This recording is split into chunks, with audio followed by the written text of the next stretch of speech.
皆様、大変お待たせいたしました。定刻となりましたので、これより Ussec 米国大豆バイヤーズアウトルック2021を始めさせていただきます。私は Ussec 日本の立石雅子と申します。どうぞよろしくお願いいたします。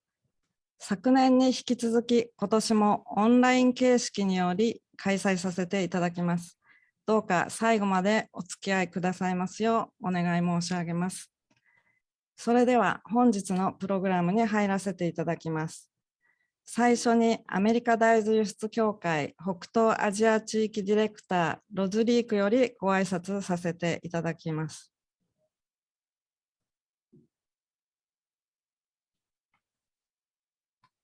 Well, thank you, Masi, and thank you all for joining us today. I believe that last year at this same time, I said that I looked forward to seeing you in 2021. Well, it's 2021 and I am seeing you, but albeit on a screen still. Hopefully in 2022, I will see you in person, but it does seem like things are starting to improve around the world. It's always one of the highlights of our year to be able to host this conference and to talk about what has happened with harvests in the United States and what we look forward to for the new crop. As you have often heard us talk about how Japan was how the Tokyo office was our very first office we opened internationally back in 1956. So we are celebrating our 65th year in Japan. I won't take very much time because we have a very full program, but certainly wanted to thank you all for joining us today. Thank you for the continued partnership that we have with all of the Japanese industry. We've enjoyed that for 65 years and we look forward to continuing to enjoy it in the future. It is now my pleasure to be able to introduce Mr. Morgan Perkins, who's the Ag Minister Counselor for the U.S. Department of Agriculture at the U.S. Embassy in Tokyo. So Morgan, let me turn it over to you. All right, thank you, Roz. Good morning to everyone in Japan, and good evening to all our friends in the United States. My name is Morgan Perkins, Minister Counselor for Agricultural Affairs at the U.S. Embassy in Tokyo. First off, thank you all for participating in this year's U.S. Soy Buyers Outlook Conference. We have attendees from Japanese oil crushers, feed millers, tofu, natto, miso, soy milk, soy sauce, and other soy food producers and trading companies. For the second straight year, as Roz mentioned, this will be a virtual only meeting since unfortunately US participants couldn't realistically travel to Japan.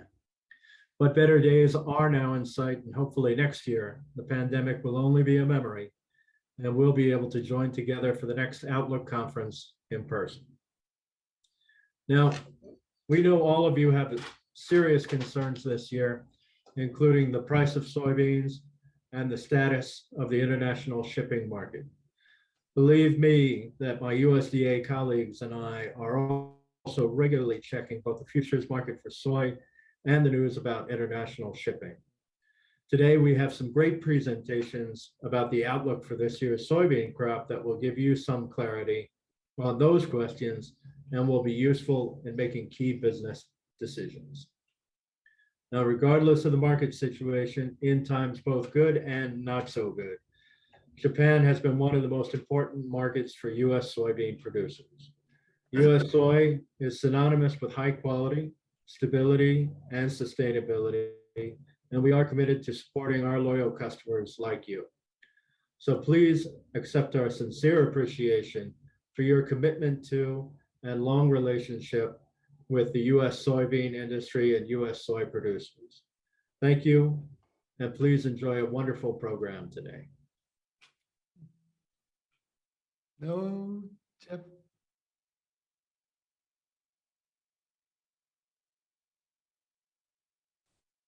モーガンさん、ありがとうございました。それでは次のプログラムに入らせていただきます。アメリカ大豆の現況、生産・生育状況、22年の作付け動向について、アメリカ大豆協会の理事で、ミシシッピ州の生産農家でもあるウィラード・ジャックさんから報告していただきます。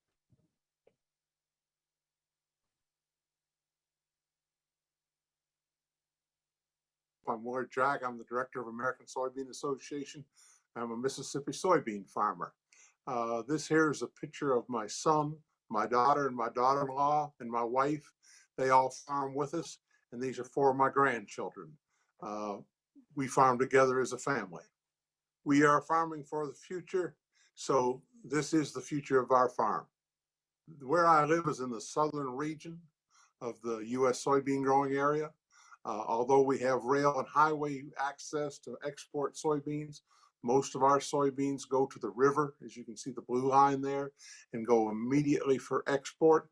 Most of our soybeans are immediately exported through terminals on the Mississippi River. A little about my history. I'm a first-generation farmer. I moved from Canada in 1979. We grow rice, cotton, soybeans, and corn. We farm about 2,000 acres of corn, cotton, and rice, a little more or less, and about 4,000 acres of soybeans. We try to grow rotation on these crops. We grow corn and cotton in rotation, and soybeans and rice in rotation. From sustainability practices, we have a tailwater recovery system. We have 2 or 3 of these systems where we catch rainwater as well as irrigation tailwater and reuse it. We use no-till planting. We use water management. We use all computerized control flow meters on all our wells and reservoirs, and use computerized hole selection on our polypipe. We big on erosion control. Most of this farm floated here off the Mississippi. It will float away. So every field has a pad around it and some pipe to keep the water from eroding the land into the ditches and into the river. We also use variable rate fertilizer control. We practice a soil sample every year and then fertilize according to soil samples. We do some tillage, but not a lot. Our growing season this year, we had a very unique growing season. We got planted early, which is very, very helpful to us. This makes our yields, our soybeans yield well. We've got more moisture than normal in a typical season, and we only irrigated 1 time. We harvest early, and most of our soybeans were harvested in the month of September. We had a good crop, above average crop, a good quality crop. We're 100% harvested currently and delivered for export. So as soon as our beans are harvested, they immediately go to the terminals on the river and go south for export. Planting intentions for next year, we're going to kind of maintain our crop rotations. We may have a few more acres of soybeans or a few more acres of cotton, but not a lot. We try to keep 1 year rice, 2 years of soybeans, 1 year cotton, 1 year corn, just depending on the size of the fields and the blocks we try to plant them together. We sometimes will have a difference, little difference in acreage. I want to thank everyone for the time and effort. One of the things you noticed at the start of this presentation was we are farming for the future. That's our motto. Those children and grandchildren are the future of our farm. Anyone would like anything further from us, we are on social media as Silent Shade Planting Company. We are also have a website under Silent Shade Planting Company and put out a quarterly newsletter. Those quarterly newsletters are accessible on that website. Thank you very much.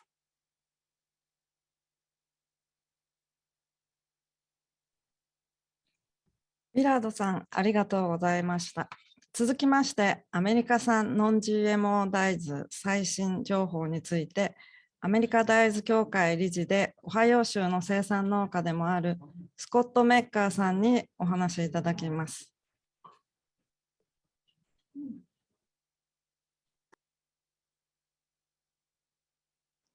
Hello, everyone. My name is Scott Metzger. I'm a soybean farmer from Williamsport, Ohio. In the picture here, these are my children. Dalton is the oldest. He's 19 and in college. Langston is in the 8th grade. He's 13. And Britton is 10 and in the 4th grade. And they all keep me very busy, even when we're busy in the spring and fall. I am a full-time grain farmer. We're located in South Central Ohio. We're about 45 miles straight south of the capital, Columbus, Ohio, and we're approximately 90 miles from Cincinnati and 150 miles to Lake Erie, where some of the ports are located at. I'm also on the American Soybean Association board, as well as our Ohio Soybean Association and Ohio Soybean Council boards. I'm a sixth generation farmer. I farm with my two cousins, Randy and Blake Metzger, and it's a multi-generational operation. We grow all non-GMO soybeans. We've been doing that for about 3 years now, 3 or 4 years. We also raise corn, wheat, and seed wheat as well. We farm approximately 3,200 acres, about 1,350 are soybeans, about the same amount of acres in corn, and then about 550 acres of wheat altogether. Once we cut the wheat in the summertime, then we also come back and double crop those wheat acres into soybeans. So that puts us up into that 1,900 acres of soybeans altogether during the growing season. We grow soybeans for Bluegrass Farms. They're located right here in Central Ohio as well, and they ship beans all over the world. So their beans are used for tofu, miso, and soy milk. And with raising the beans for them, we get it's in the $2 to $3 range for the premium we get. So that's a very good incentive to raise non-GMO beans. In Ohio, is typically we grow good soybeans in Ohio. They're often noted how well the protein and oil content is of the soybeans here raised in the state. I guess I'll go through a little bit of our growing season, kind of give a rundown of what we do to get ready for the planting season. We will fall spray our corn stalks in the fall, and try to have them as clean as possible going into the spring. And then once we get into the springtime, into March, 1st of April, we will start to put our burn down on program that'll ensure the fields are clean throughout the growing season. And then in that time frame in April to May, middle of April to pretty much from the middle of April on is when we'll start planting soybeans in this area. Usually the 15th or 20th, if the weather's fit, we'll start planting soybeans in, and soybeans will we'll plant them. The first crop soybeans, we usually have a goal of being done by the 15th of April or 15th of May. With that, and as the growing season progresses, once we get done planting, usually about 21 to 28 days after we're done planting, we will come back in and spray our herbicide for any weeds that may be out there. And then as you go on into the summer, usually in that middle of July time frame, around R3 to R4 stage, we will put a fungicide application on them.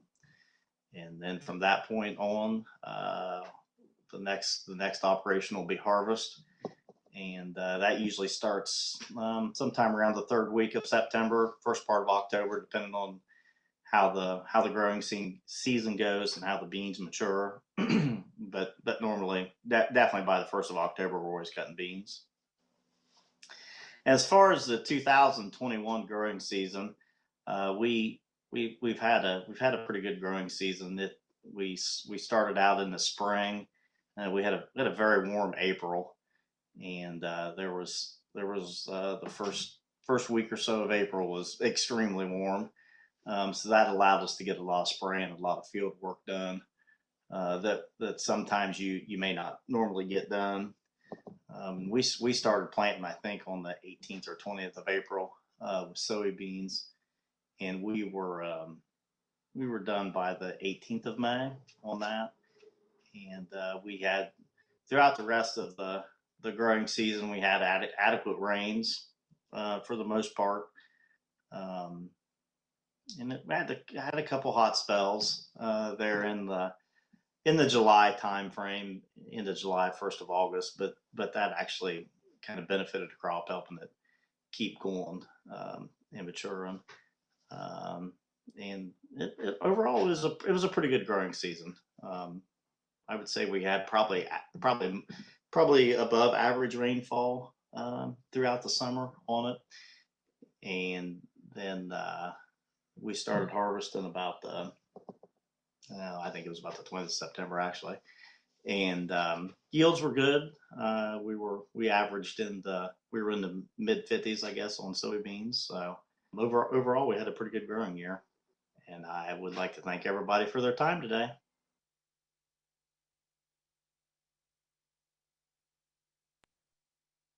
メッカーさん、ありがとうございました。それでは質疑応答とディスカッションの時間を取らせていただきます。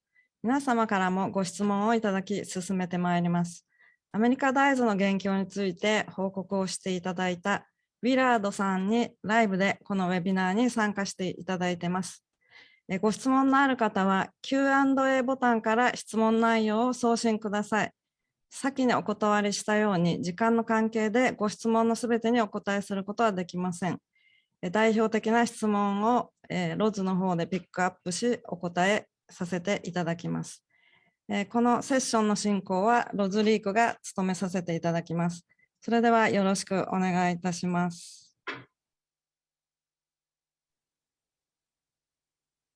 Thank you, Mossy, and thank you to the farmer presenters. So Willard is here. However, I just got a text from Scott, and he is trying to finish harvest, and he had a combine breakdown. So he is currently very busy trying to get his combine back running so that he can finish harvest. So unfortunately, he's not able to join us this evening. But Willard, we have you. So we have a couple questions that have come in.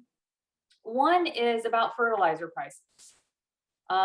Fertilizer prices have been getting a lot of attention and they've been going up quite substantially. So the question is, under these circumstances, what is the impact for next year's planting? And how much of a rate increase have you seen for your fertilizer inputs? Thank you, Roz. Yes, we have seen about a doubling in price of fertilizers. We have purchased all our fertilizers a little earlier, so we're not quite as bad as it is today. Of course, soybeans use no nitrogen, which is a big one. It's gone up a lot.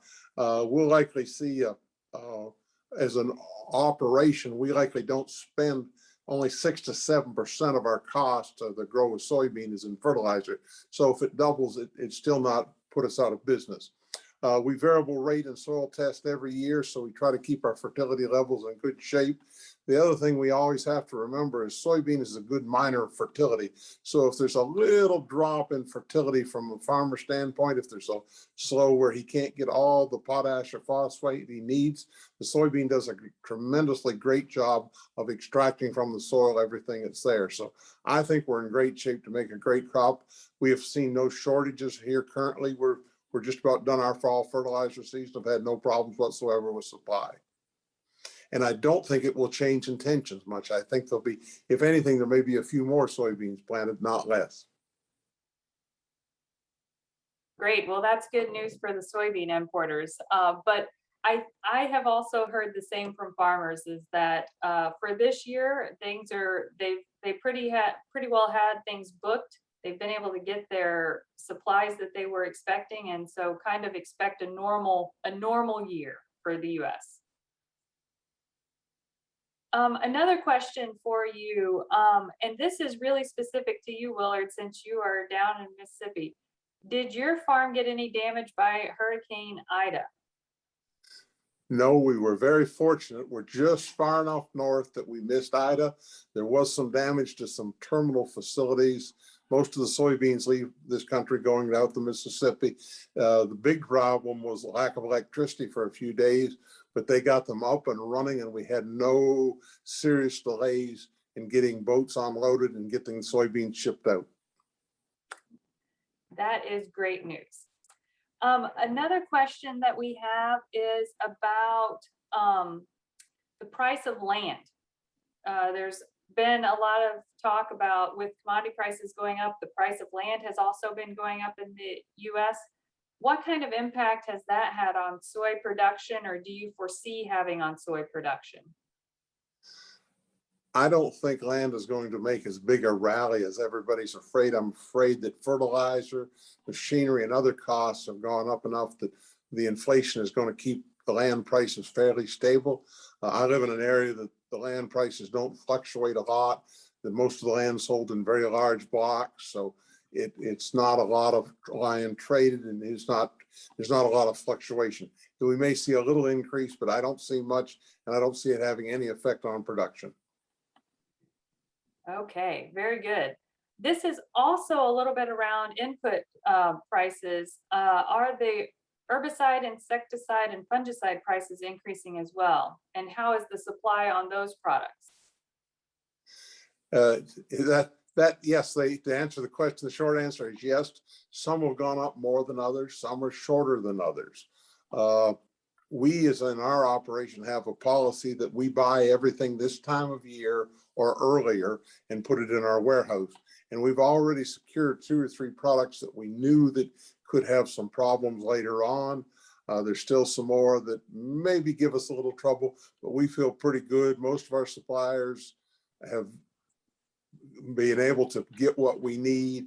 Although it may be a little more expensive, I don't think it's going to be, again, you know, it's a little bit, it's 3 or 4%, but 3 or 4% is not going to put us out of business. Very good. Here's another production question for you. When you're using burn down herbicides, what do you typically use for a burn down before you plant?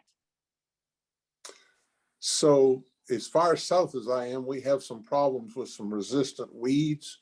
And we have a one in the fall that's Italian ryegrass. It's a winter annual that comes up this time of year.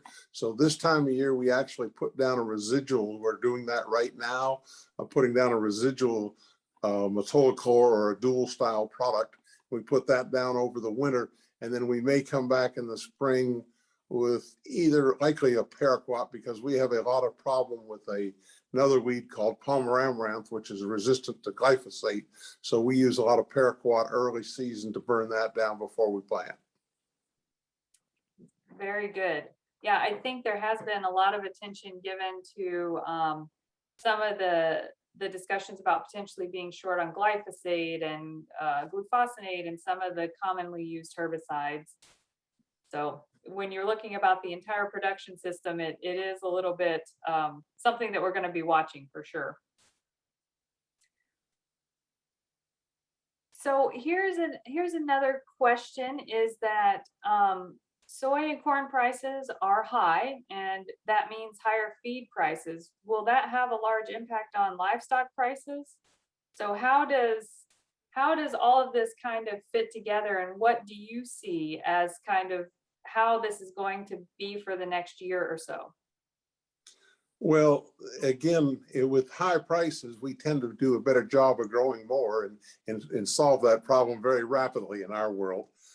Historically, every time we have high prices, it doesn't take long that the feed manufacturing ratchet down a little and we grow a bigger crop. I think the big thing is it just depends on what kind of crop South America grows, what kind of crop we grow in North America, and to look into the future is very difficult. On our business, we have because we irrigate, we're very stable. So our production is very stable. And I think they'll have to remember there's a lot of supplemental irrigation becoming in the US, which stabilizes our production. And if you look at historically, even with some growths and some problems, we've had a very stable production in the US.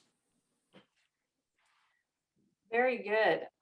So another question here is, so this is actually directed to Scott. And because I heard Scott answer this question last night, I will take a little liberty and answer it on his behalf. The question is about intentions to continue planting non-GMO or to change over. And Scott's plan for his production is to continue it to be in 100% non-GMO production. So for him, he is continuing with that kind of program. As we have seen, the premiums have continued to go up. partially driven by the increase in the board price. So that's certainly a dynamic in the non-GMO sector. But from Scott's perspective, I will answer that on his behalf. He does intend to continue to plant non-GMO soybeans.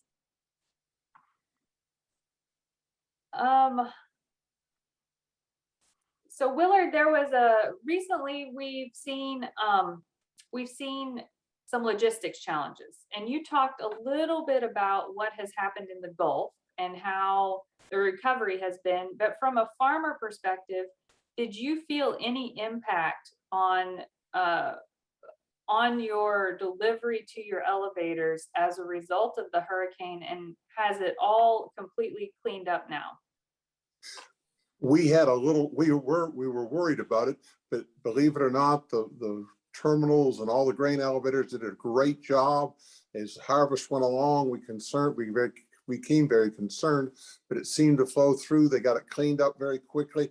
It's all cleaned out, and all of those beans in our area have been long gone. I guess maybe the one thing that still worries us about the supply chain is inputs, not only chemistry, but parts for tractors and combines and tires. It's just the little things that sometimes, if you're short one part on the combine, it doesn't work. We're very concerned going forward that we make sure we keep enough. But as we get into another year, we'll likely do a better job of keeping more of those parts on hand. Yeah. Thank you. A question about sustainability. So you talked a little bit about some of the practices you utilize on your farm, but what does sustainability mean to you as a farmer?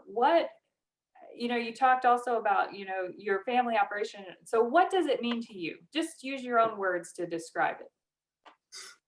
Sustainability means that not only am I growing this for my use and my children's and my grandchildren, I think the sustainability is that we're going to be here as an operation. We're going to be able to produce food. We're going to leave the place better than we found it. We've spent a lot of time and money on erosion control and managing our water and managing everything we do. We do a much better job than we've ever done before. The farmland we farm is in better shape now than when I started, and I hope that my children leave it in better shape for their children. Thank you very much. I always like to hear what a farmer has to say about what sustainability means to them, because we all have somewhat of our own definition. And I think that it's true that many farmers care so much about the land that they're operating on, not just because it's their livelihood, but it's also their legacy.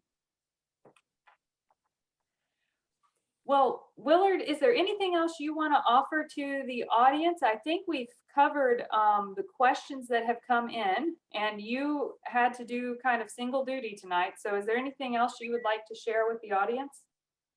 I would just like to thank them for their time. And if anybody ever wants to look at, as I said in my video, Silent Shade Planting Company has a website. You're free to go on there at any time, look, follow it, see, and it kind of shows what we do. And we're quite proud of how our operation works. And thank you.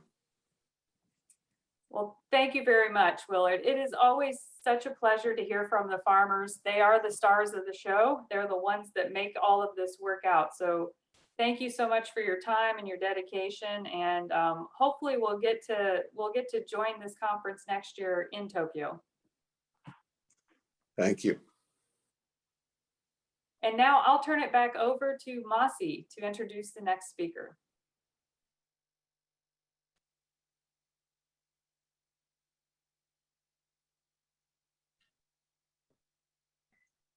ウィラードさん、ありがとうございました。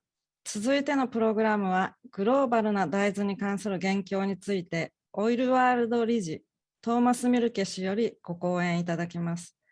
トーマス・ミルケ氏はドイツご在住のため、時差の関係で本日質問を受けることができません。ご質問のある方は、Ussec またはイベント事務局にご質問をお送りいただければ、後日、ミルケ氏との調整の上、ご回答させていただきます。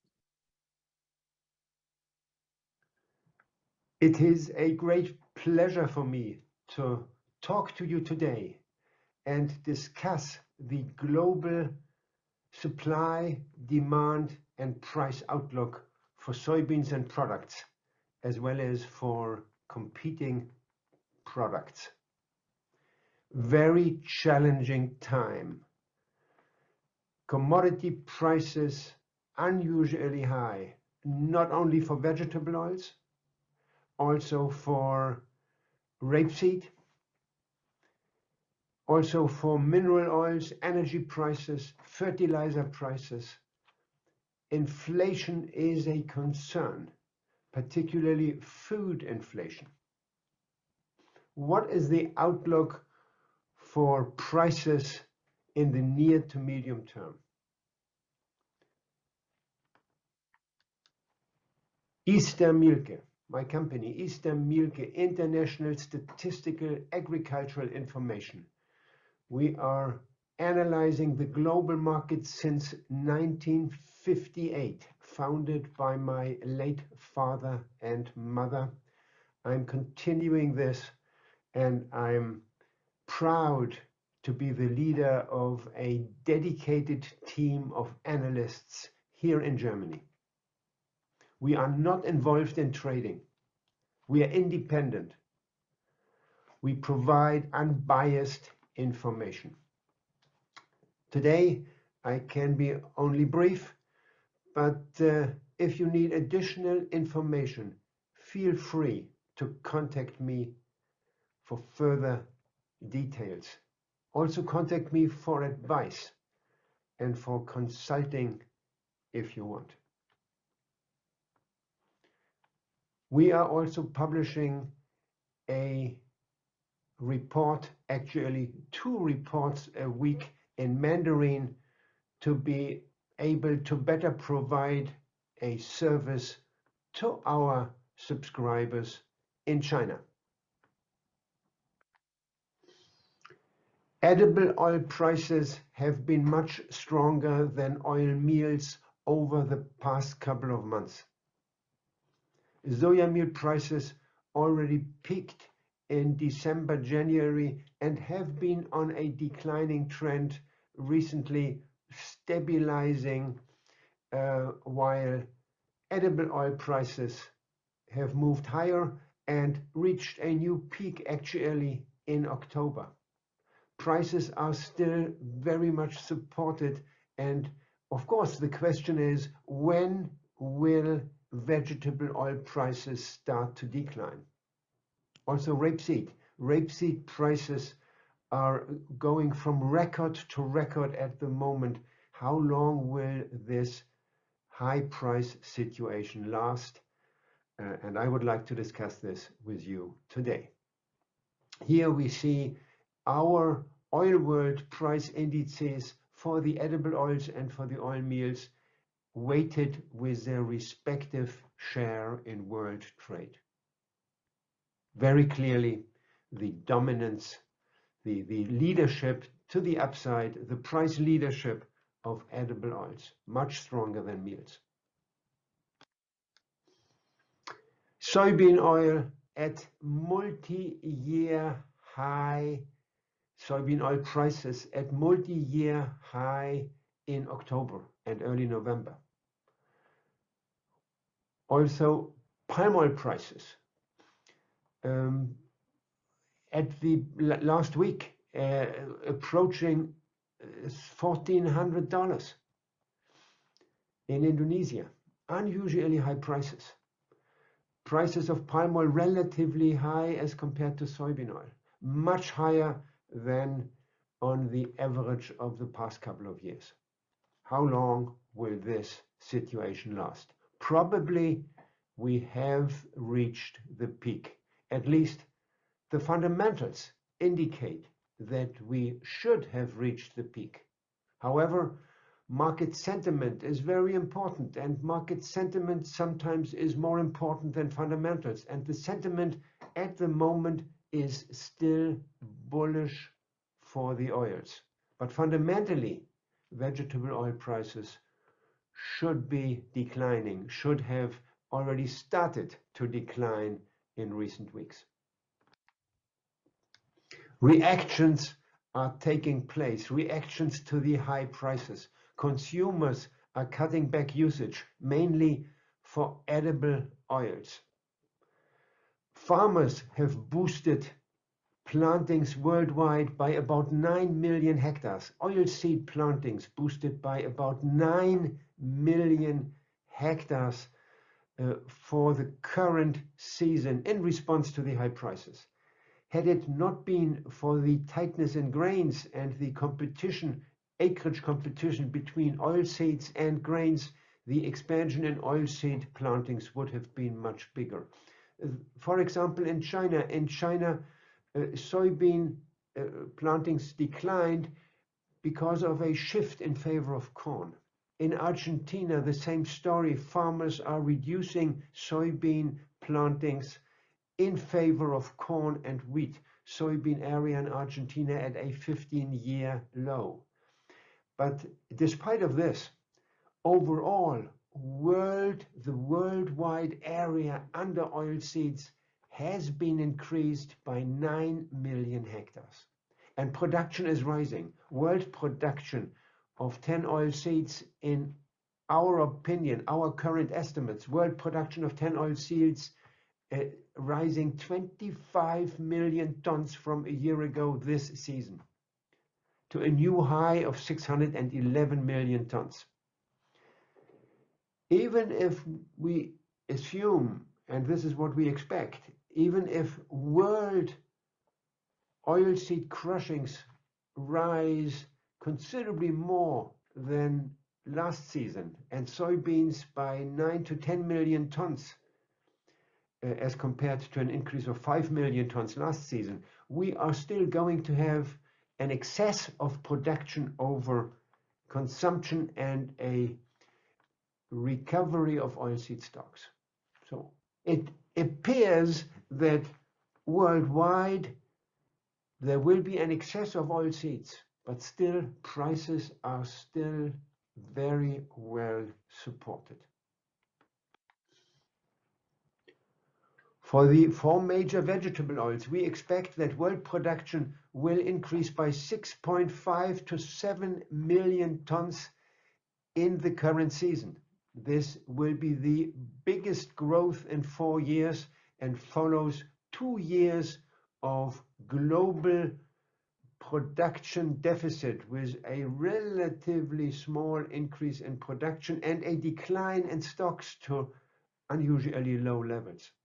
Now, the outlook is that with a considerable increase in production, we are going to replenish vegetable oil stocks in the course of the current season. This should bring price pressure, but should keep vegetable oil prices above the latest 5-year average. So a downward trend in vegetable oil prices, but still relatively limited until stocks are replenished to more comfortable levels. But the timing is important. What is going to be the timing? And if we go into details, and this is what we do, we look at crushings and trade and consumption on a monthly and quarterly basis. And you have to do this to better understand the price development. It is not sufficient to look at the full season. We have to break the season down into months and quarters. And if we do this, we realize that in the first 2 to 3 months of the current season, crushings of oilseeds have been below potential. Farmer selling have been relatively small, and crushings of oilseeds have been slow. So for September, December this year, the prospective increase in vegetable oil production will be limited. And this is one reason that vegetable oil prices at the moment are still high. For example, in sunflower seed, world production of sunflower seed has increased substantially, particularly in the Black Sea region and in the European Union. Overall, world production is likely to rise by 7 million tons sunflower seed, 7 million tons in the current season, raising sun oil production and sun oil export supplies, with biggest increases in Ukraine, Russia, and the European Union. Harvesting is largely complete, but farmers have been reserved sellers. And therefore, sun oil prices are currently still high. Very slow farmer selling in Russia due to the high Russian export tax, $195 export tax for sun oil, and this export tax has just announced to be raised to $277 for December. The higher tax translates into a lower price of sunflower seed, which the crushers offer the Russian farmers, and therefore many farmers are not selling. They have built storage facilities and they keep their sunseed back, partly because they are frustrated about this government interference of starting an export tax, introducing an export tax of sun oil for the first time to bring down domestic prices. Yeah, but this also brings down the selling price of sunflower seed for the farmers, and the farmers are just waiting. Also in other countries, farmer selling was depressed. So as a result of that, and this is very important, sunflower seed crushings are declining in September, December as compared to a year ago, and this limits sun oil production and has kept sun oil prices relatively high and at a premium to soybean oil. However, this is only part of the story. For the rest of the season, for January, August next year, there will be considerable supply pressure. Sunflower seed will move to the market, and we expect world crushings of sunflower seed to rise by 5.5 to 6 million tons, which is huge, and this will sharply raise production and export supplies.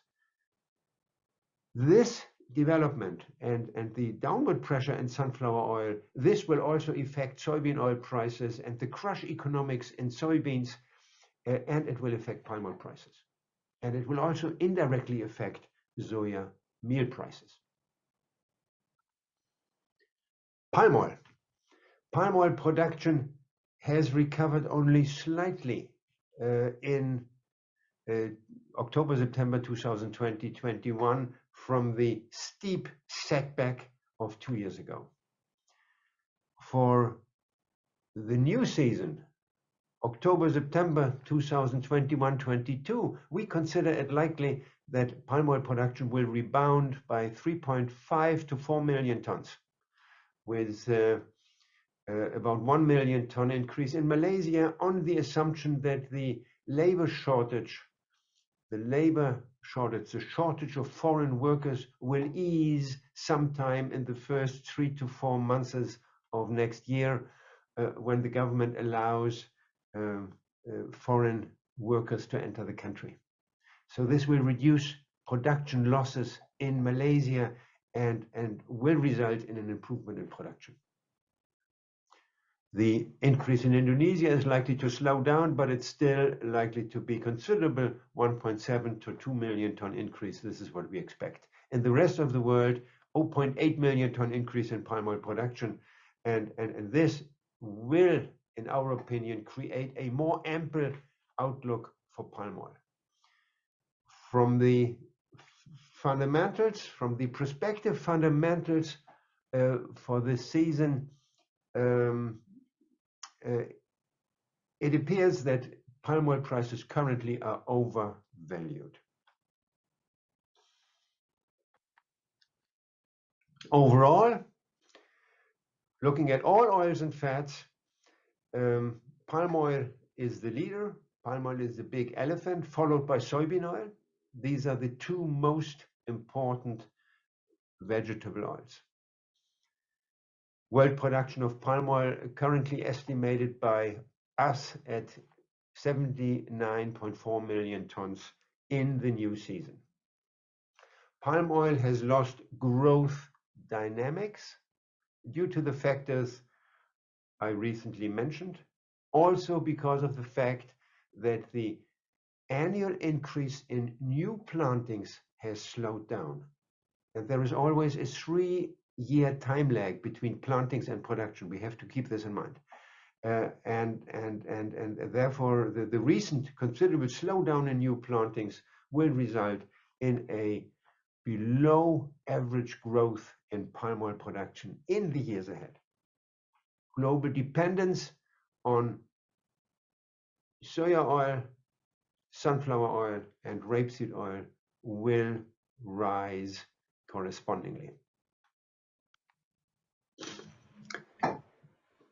For oil meals, soya meal is the leader, and global dependence on soya meal is rising and will continue to rise in the current season.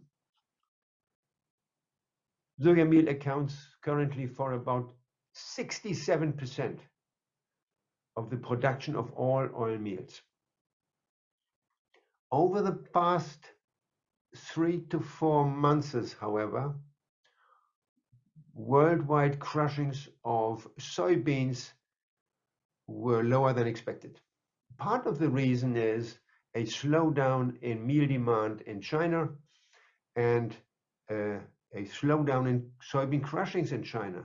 In September and October, Chinese soybean crushings even fell below the year-ago level. And for the full calendar year 2021, we expect only a moderate increase in Chinese soybean crushings by 1.5 million tons from a year earlier, compared with an increase of 5 million tons last year. But this is going to change. We expect world soybean crushings to rise by 9 to 10 million tons this season. We expect an accelerating increase in world consumption of soybean meal. Soybean meal is benefiting from the tightness and high prices of feed grains, and it is also benefiting from reduced availability of rapeseed meal and other meals. So this is going to change the crush fundamentals, rising meal demand, and a weakening trend of vegetable oil prices will support soya meal prices. Now, what is the outlook for soybeans? Supply-demand outlook.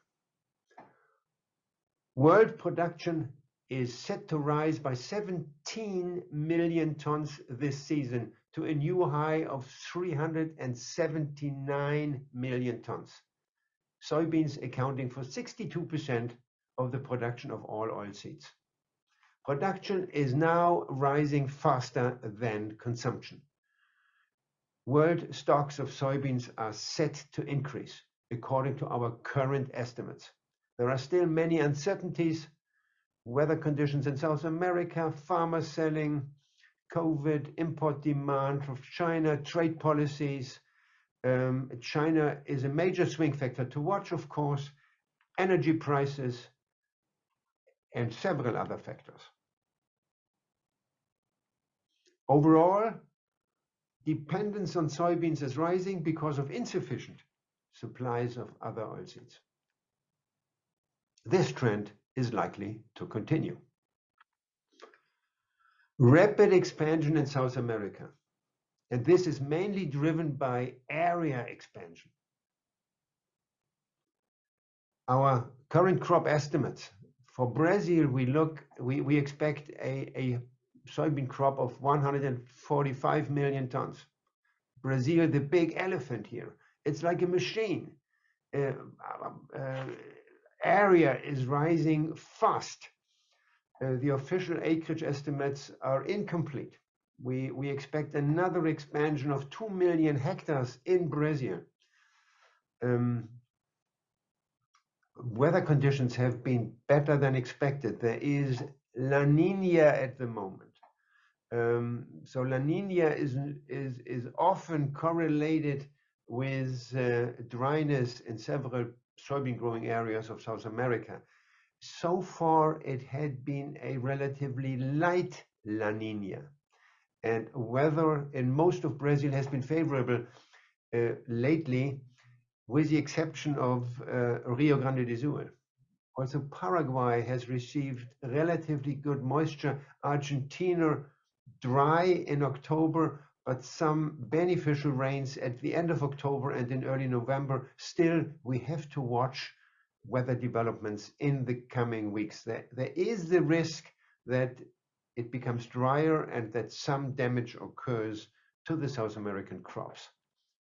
But overall, the driver for further expansion in South America is a further increase in plantings, whereas the US, further growth in the US soybean production will be limited. China, by far the biggest soybean crusher in the world. China imported 38.1 million tons of US soybeans in September, August 2020-21. A record, 38.1 million tons, more than double the year ago. But arrivals of US soybeans in China have been small since May. China has slowed purchases of soybeans on the world market this summer when prices were high, hoping for lower prices later. So China slowed down purchases at the expense of stocks. Soybean imports into China from all sources plummeted by 8.5 million tons from last year in June, October. The outlook for next season, so far, China purchased 18.2 million tons of US soybeans against 27.6 million a year ago. Purchases are way behind. Purchases are way behind the year ago level. More has been purchased from South America as compared to last year, but still, fresh, new purchases are imminent. They should come soon. Chinese buyers, Chinese importers probably waited for the November 9 US crop revisions, hoping for a bearish report and hoping for lower prices. Now, this did not occur. The USDA reduced, as you know, the USDA reduced its soybean production estimate for this year by 0.6 million tons from a month earlier, contrary to expectations of an increase. So Chicago, futures prices in Chicago appreciated in the 4 days following the report. But still, it is likely that new Chinese purchases are now on the way. There are rumors in the market that during the past few days, considerable purchases already occurred and more should come. But still, we consider it likely that for the full season, Chinese imports of soybeans will decline from a year ago. And there is strong competition from Brazil. Brazil still and Argentina still have larger stocks than a year ago. October and November exports from South America will be up from last year. Brazil will have an earlier crop already starting in December, and there is strong competition from South America, and it remains to be seen to what extent China will cover its requirements in the US and in South America. Here are our estimates on world exports. We believe that the US will be losing market share to South America. Also in the new season, total Brazilian soybean exports will probably rise by 12 million tons. somewhat higher exports also from Paraguay, from Argentina, Uruguay, but the US exports, in our opinion, may be declining by 7 million tons, probably more. World balance, world supply and demand balance, with our production estimate of 379 million tons, there will be a global production surplus.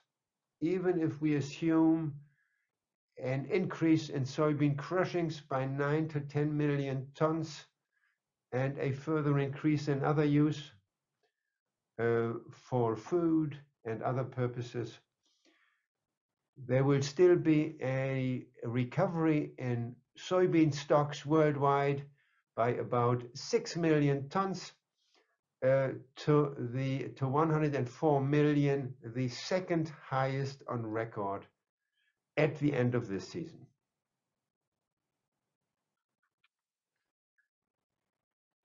Most of the increase in stocks is likely to occur in the US. Our estimate is that soybean stocks in the US will recover to 10.7 million tons at the end of this season. We expect slightly higher soybean crushings than the USDA, almost 60 million tons, but a sharp decline in exports.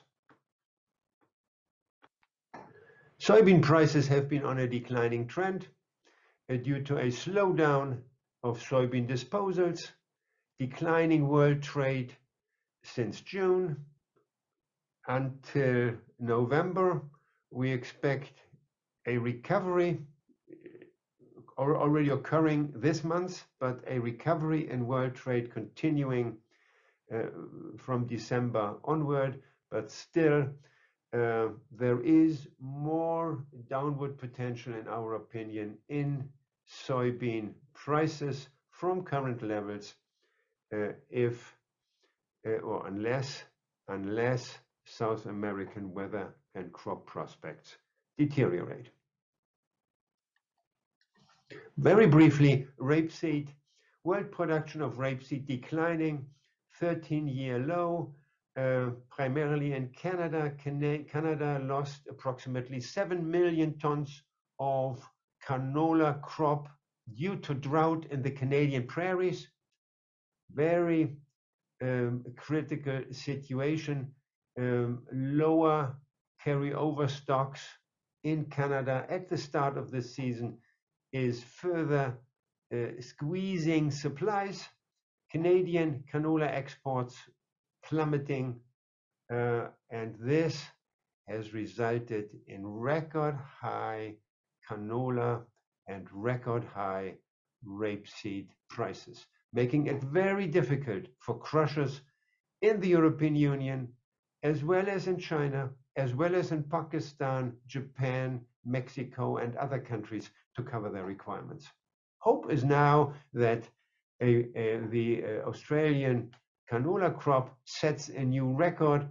Estimates are at least 5.0, but we consider it likely that the crop will be a record 5.2 to 5.5 million tons. Harvesting is underway, and Australian exports have started to increase.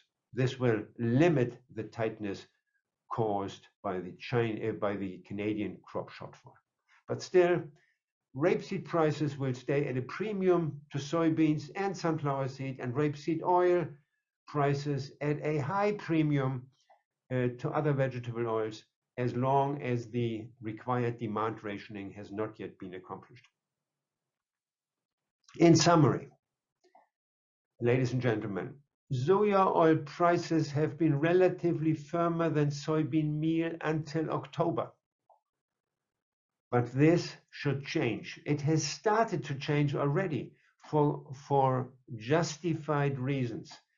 On the Chicago Board of Trade, soya oil futures have fallen to 45%, or the oil value of the soya oil value on the CBOT has fallen to 45% on November 12, as compared to 49 to 50% a few weeks ago.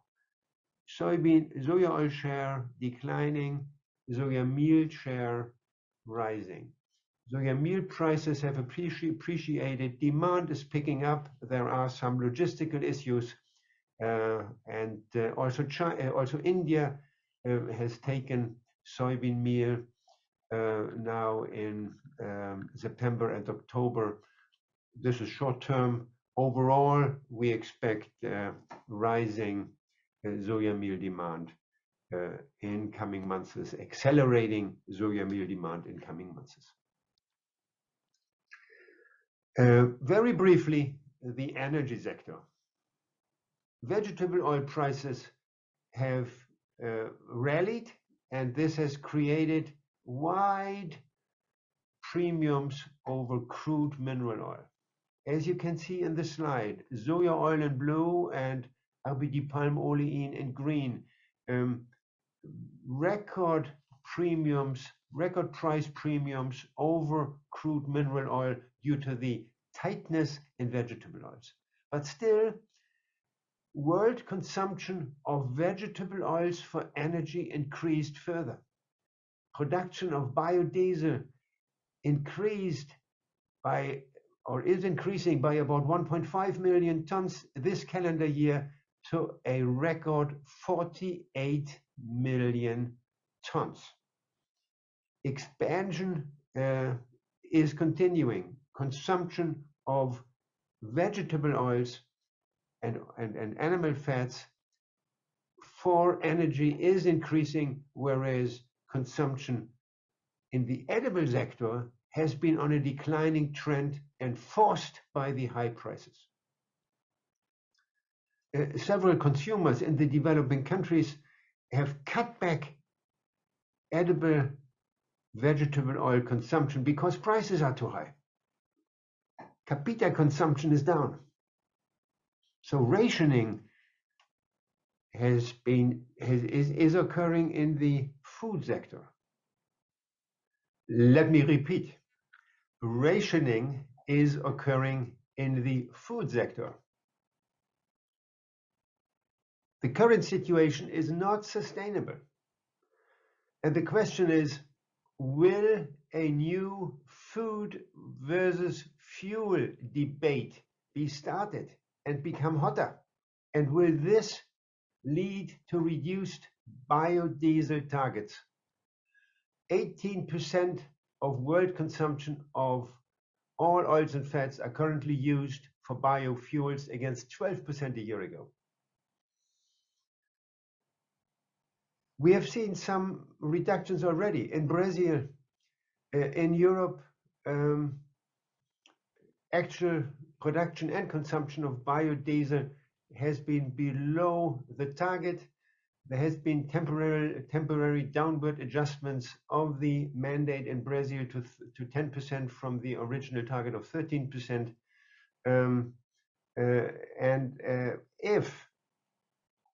If governments announce temporary reductions of the mandate in coming months to ease the tightness and bring down prices, there is increasing concern about food price inflation.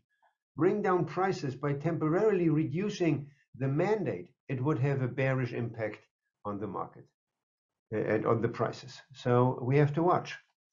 This is an uncertainty. The US has delayed announcement of the new biofuel targets for the new season. It remains to be seen what they will announce and whether and to what extent it will be lower than previously expected.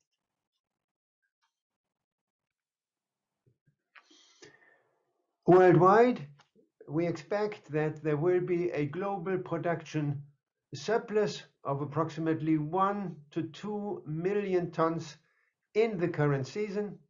This surplus is delayed into 2022 due to below potential oilseed crushings in the first 3 months of the new season. Sun oil should be the price leader downward, followed by palm oil and soybean oil.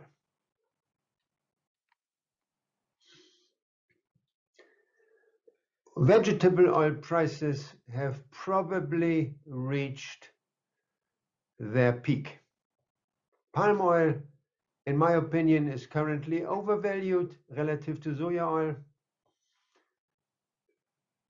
There is downward potential in coming months.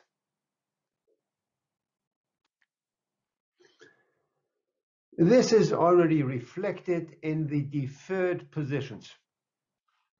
At the moment, particularly in palm oil prices, and we see here in the table RBD palm oil in FOB Malaysia with considerable price discounts already for January, March, and April, June.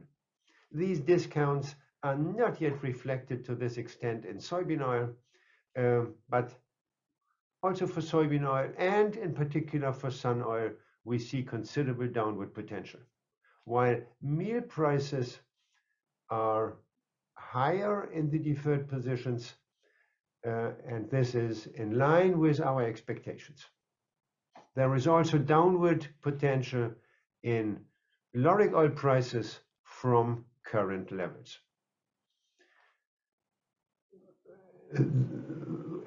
Actual prices, in my opinion, in January, June, have a larger downward potential than currently reflected in the deferred positions. With this, ladies and gentlemen, I complete my presentation. I'm looking forward to your questions, and if you want, I invite you to also contact me personally. I would be happy to give you further details and advice. Thank you very much.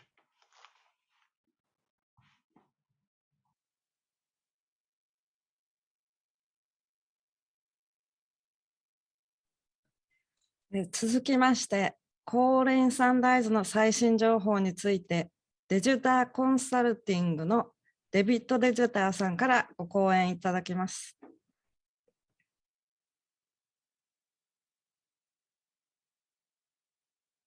Hello, I'm Dave Tegeter, and it's a pleasure to be with you today to give an update on the high oleic soy market here in the United States.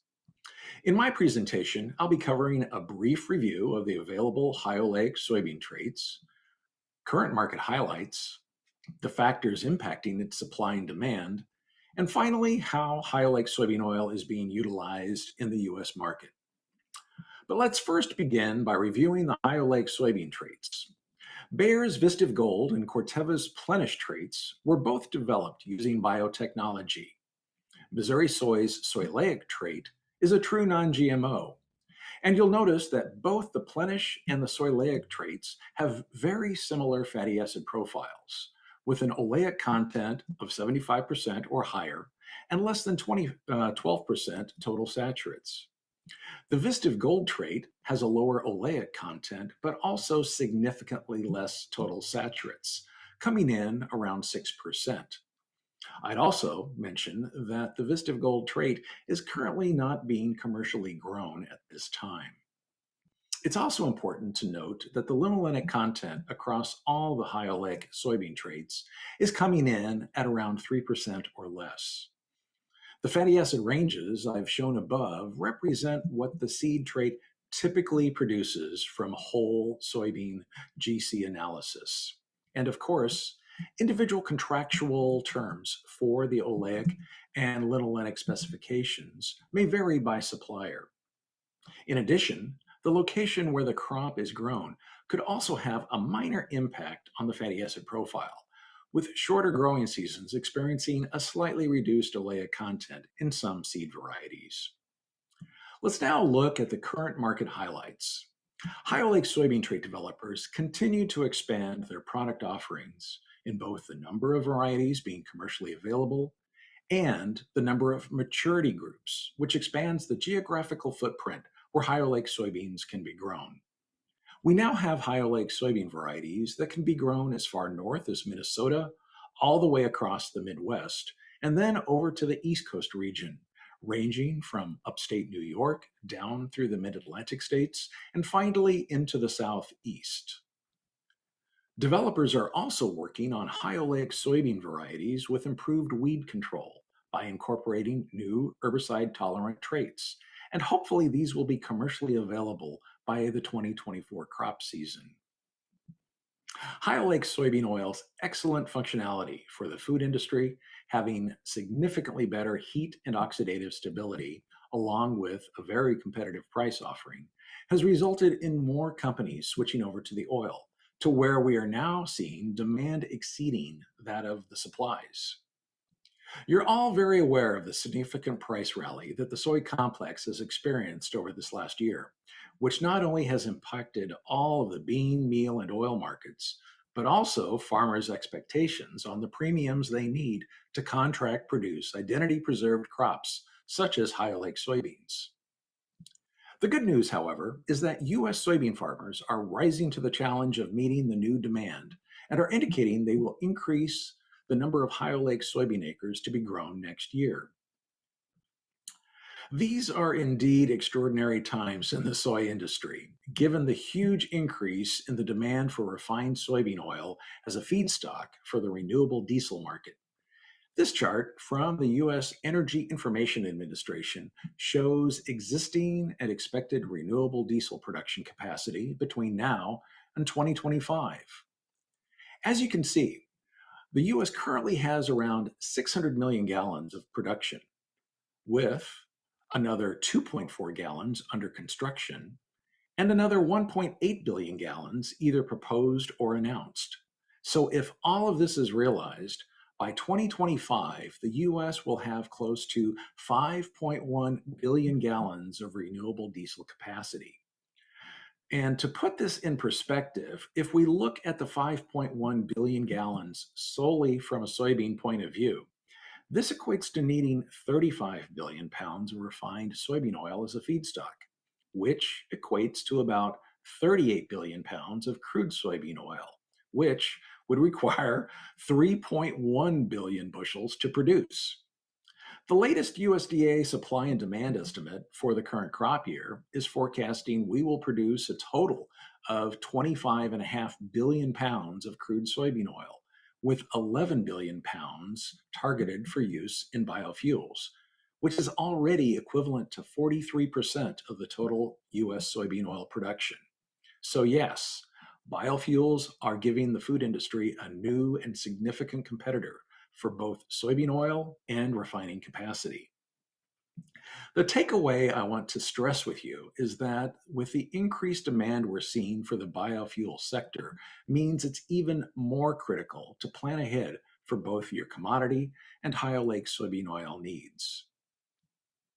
Turning now to current supply and demand highlights, as I mentioned earlier, demand for high oleic soybean oil continues to outpace supply as more consumer packaged food companies shift away from both high oleic canola, palm, and other oils, and are also making multi-year commitments to lock in their supplies.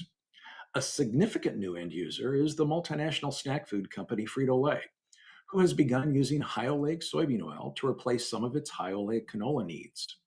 By the way, high oleic canola oil is currently trading at a premium of at least 5 cents a pound higher than high oleic soybean oil in the US market. And high oleic canola oil's premium is not likely to diminish anytime soon, given this year's severe drought and heat stress that occurred across the Canadian prairies. In fact, Stats Canada is forecasting this year's total canola production at 12.8 million metric tons, down 34.4% from last year, and will be the smallest canola crop in the last 13 years. The soy complex rally has been a challenge for all contract soybean acreage programs this year, with most experiencing about 30% less acres than what they had initially targeted. The United Soybean Board estimates that around 600,000 acres of Ohio Lake soybeans were planted this year and expects next year's crop to increase by around 42% to about 850,000 acres. Once again, forward contracting is critical because it provides the advanced demand signals needed to make certain there is coordination among all supply chain participants to assure delivery of large commercial volumes. So if you do have interest in Ohio Lake soybeans and or oil for shipment during 2023, please begin having those discussions with your suppliers as soon as possible. Supply chain partners are currently signing up farmers for their 22 programs, and the grower premiums processors are offering for Pioneer's Plenish varieties are averaging around $1.05 per bushel, which is up 63% over last year in order to keep pace with the price rally. And the increased premiums are indeed attracting good interest for signing up additional acres. Using 19% oil content or 11.4 pounds per bushel, the grower premium equates to around 9.25 cents per pound of Ohio Lake soybean oil premium. There's also processor costs associated with supply chain identity preservation and market development costs, and of course, a profit margin. So we're currently seeing the Ohio Lake soybean oil premium for 2023 delivery ranging from 15 to 25 cents per pound over RBD soybean oil. And of course, that's assuming Ohio Lake bean varieties with yields comparable to that of commodity varieties. For next year's non-GMO Ohio Lake soybean programs, we will likely see farmer premiums ranging from $2 to $3 a bushel, or up about 67% versus last year. The U.S. market premium for non-GMO Ohio Lake soybean oil has yet been established since the trade is just beginning to be commercially grown and there hasn't been sufficient quantities openly traded to determine the premium's range. So, assuming you have crush and refining capabilities, what would be the equivalent oil premium if you buy whole Ohio Lake soybeans? And in this example, I'm using the biotech Plenish varieties. So we're starting with $1.05 per bushel grower premium and adding in additional costs for the seed trait developer and elevator, which would equate to around $1.25 per bushel. When that's converted, would equate to around $46 a metric ton. And assuming 19% oil content, 1 metric ton yields about 419 pounds of crude soybean oil. So the Ohio Lake soy oil premium would equal about 11 cents per pound, or $242 per metric ton, which is still the most cost-competitive, high-stability oil available from the North American market. Finally, I'd like to go through some examples of how Ohio Lake soybean oil is currently being utilized in the U.S. market. Ohio Lake soy continues to have a dominant position in the manufacture of liquid non-dairy coffee creamers, such as Nestle's Coffee Mate, Starbucks Creamer, and other private label brands. We're continuing to see major packaged food companies reformulate from Ohio Lake canola and other oils for use in snack food products, but also for use in energy bars, frozen foods, dry mixes, and as an ingredient in cookies and crackers, and also as a base stock for zero trans fat shortenings to make icings and frosting products. There also continues to be extensive testing and evaluation by the major fast food companies, along with food service demand for various restaurant oil needs, from blending with olive oil along with their fry oil needs. So Ohio Lake soy is being used in almost every category in the U.S. food industry for its excellent functionality characteristics, improved flavor, and cost effectiveness. And please remember that you can find additional Ohio Lake soy information on both the Qualisoy and Ussec websites. In addition, we have recently updated the Ohio Lake soy sourcing guide. So if you haven't yet received your copy, please be sure to contact your local Ussec representative. That concludes my update. So thank you for your time and attention, and I look forward to answering any questions during the discussion panel.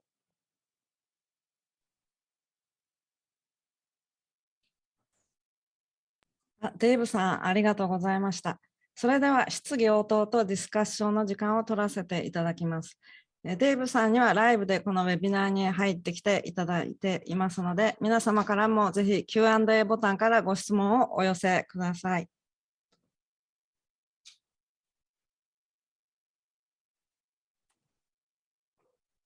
Well, Dave, thank you very much for that presentation. And we do have a couple questions for you. So let's start with, you ended your presentation talking about some of the uses in the United States.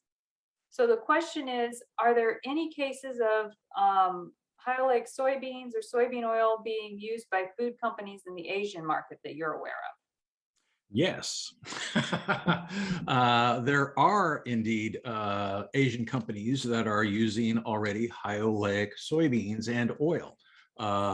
Case in point, in the Korean market, Lotte Foods, I believe back in 2019, started importing high-oleic soybean oil, primarily for use in food service, going into 18-kilogram containers, and is looking to potentially move into consumer packaged goods. And of course, right there in Japan, we are seeing interest for traditional Asian soy food.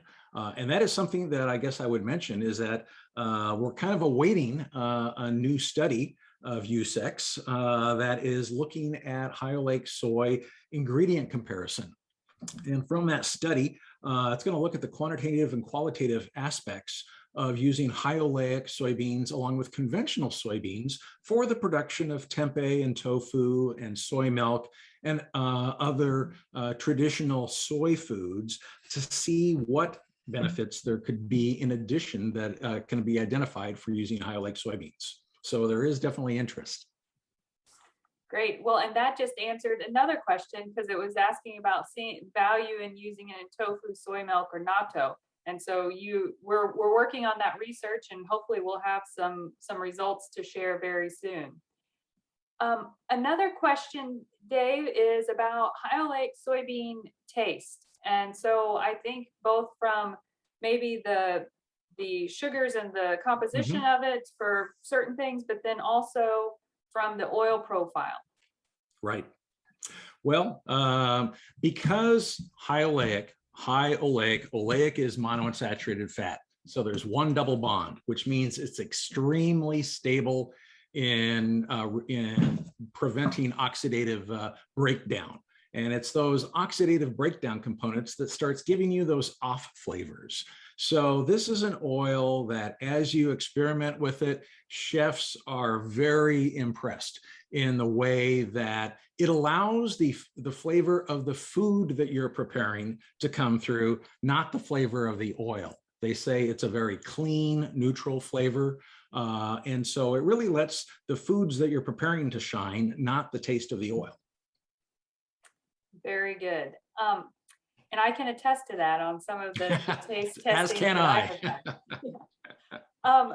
Another question for you, kind of again along this functionality and impact on finished products.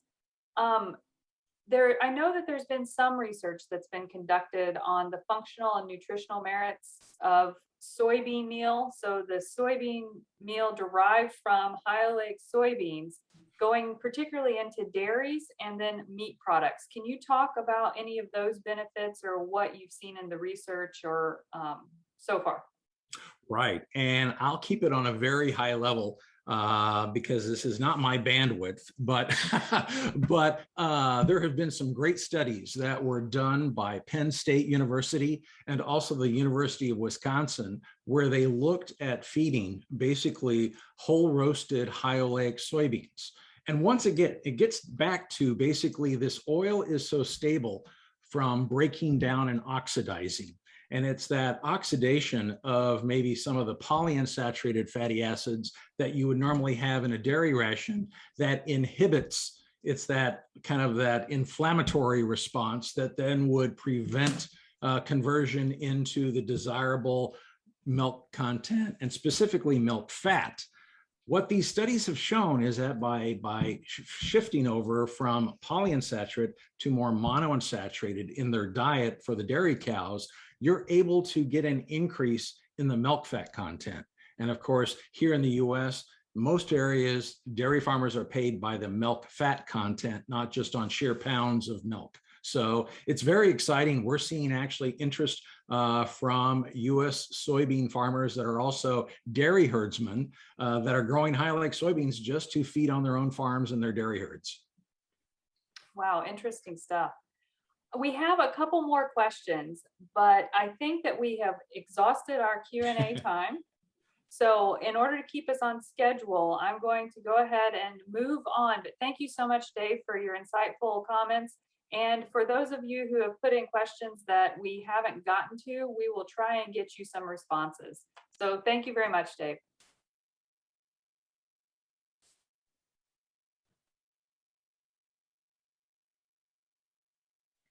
デイブさん、ありがとうございました。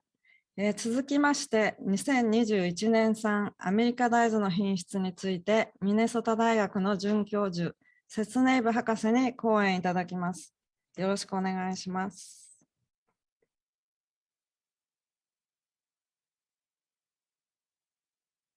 Good day, everyone. I'm Seth Nave. I'm Extension Soybean Agronomist at the University of Minnesota. And I'm sorry I'm not able to be with you today, but we will be talking about the quality of the U.S. soybean crop of 2021. So we're going to take a familiar route through this. My presentation set up very similarly to the way we've presented it in the past. And I think you'll enjoy seeing the differences in the quality that we see this year relative to the historical, but also some differences that we've seen from past years. So hang on and we'll go through a little trip through the soybean quality of 2021. So as in most years, I'm going to talk about weather first, and we're going to walk through a little bit about the highlights, mostly the most important critical pieces in terms of total production of our crop, as well as the factors that affected the soybean quality throughout the year. And then as usual, we'll talk about protein and oil, physical characteristics, the amino acids, and as well as the energy that comes from sucrose, the variability we see in that in our US crop. And then we'll talk a little bit about the food soybean quality of 2021 as well. So jumping right into it, let's talk about the critical weather events in 2021. And it's certainly, we always have something going on in the US, and there's always something of note in some area within the US. It just happened to be that this year was a much larger and broader event than most years that we typically have. And I guess in terms of background, why we talk about this in terms of this presentation, again, as I mentioned before, it affects total production. And the amount of quantity of soybeans available, but it also has a very important quality effect, quality and quantity. So I just wanted to mention a couple things really briefly, is that water is the big driver for soybean quality, and the timing and the quantity of water that the crop gets or receives has an impact on overall quality of the seed at the end of the year. Too much or too little has a distinct effect. But also each of these components, both protein and oil primarily, are very large components within the soybean seed. And because we measure those on a percentage basis, those individually each have a big bearing on how much is in the other. So if we have a big deposition of oil because of warmer conditions in the later part of the season, we get more oil and we get less protein from it. So there tends to be a negative relationship between the two of these factors. So a little bit about the weather that we had this year. We had really unusual dry spring weather across all of the Western Corn Belt and into Illinois. So all of Iowa, Illinois, and then all of the Western Corn Belt were very unusually dry. They were a little bit cool, but dry. And that's the water conditions in the soil in the early season is really what drives planting progress. Overabundance of water is really a hindrance to early soybean planting in the US. And so because it was dry, farmers were able to get out quite early. So planting really progressed very, very quickly in the Western Corn Belt. And then we had normal planting across almost the rest of the US. And so that led to an average early planting for the US crop. The big driver this year in terms of total production and quality was definitely a very large chronic drought that affected the Western Corn Belt. And I'm sure that many of you read about it in the papers, had a significant effect on our production. And many farmers were really very concerned about having any sort of a crop at all this year to harvest. They knew they had good prices going into the fall season, but many were concerned that they would not have anything to even gather with their combines.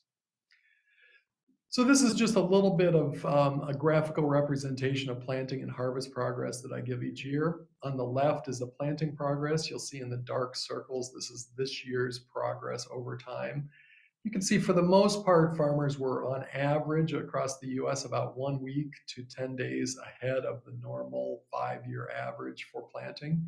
And that 5-year average includes last year that was very rapid. And you can see farmers in the US plant their entire crop in about a 6-week period. And within individual states like Iowa, they can plant almost everything in a 2-week period because they have large equipment, big square fields, and it makes planting progress very rapid for them. Harvest conditions really varied by state and by region. In the Western Corn Belt, we got an early start in the West, and then things ended up finishing early, and we had good conditions for harvest early on. And so the Western Corn Belt really finished quite early with dry soybeans. And the Eastern Corn Belt was delayed a little bit, and then we had more rainfall late in the season in the Eastern Corn Belt that hindered harvest, and so we were a little bit delayed. So on average, the US crop was harvested about on time or a little bit early, and only in this last crop reporting period last week did we fall a little bit behind the average. I'm going to show several maps. I'm going to go through these very, very quickly, but this is basically a representation of how deficient the soybean crop was at any particular time during the season in terms of soil moisture. And so I like these figures because they actually give measures of the amount of soil moisture that they're either deficient or is in surplus. The bars across the bottom give you a representation. Green, of course, means overabundance of water, so extra water in the soil profile.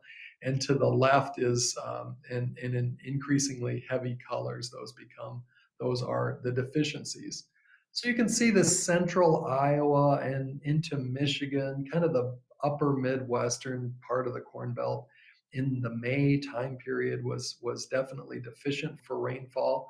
And, in this kind of 60 to 100 millimeters across much of the upper Midwest, and maybe 100 millimeters or more, and where they had a more severe drought, this early phase of the growing conditions. Now, in most years, this is actually perfect for us.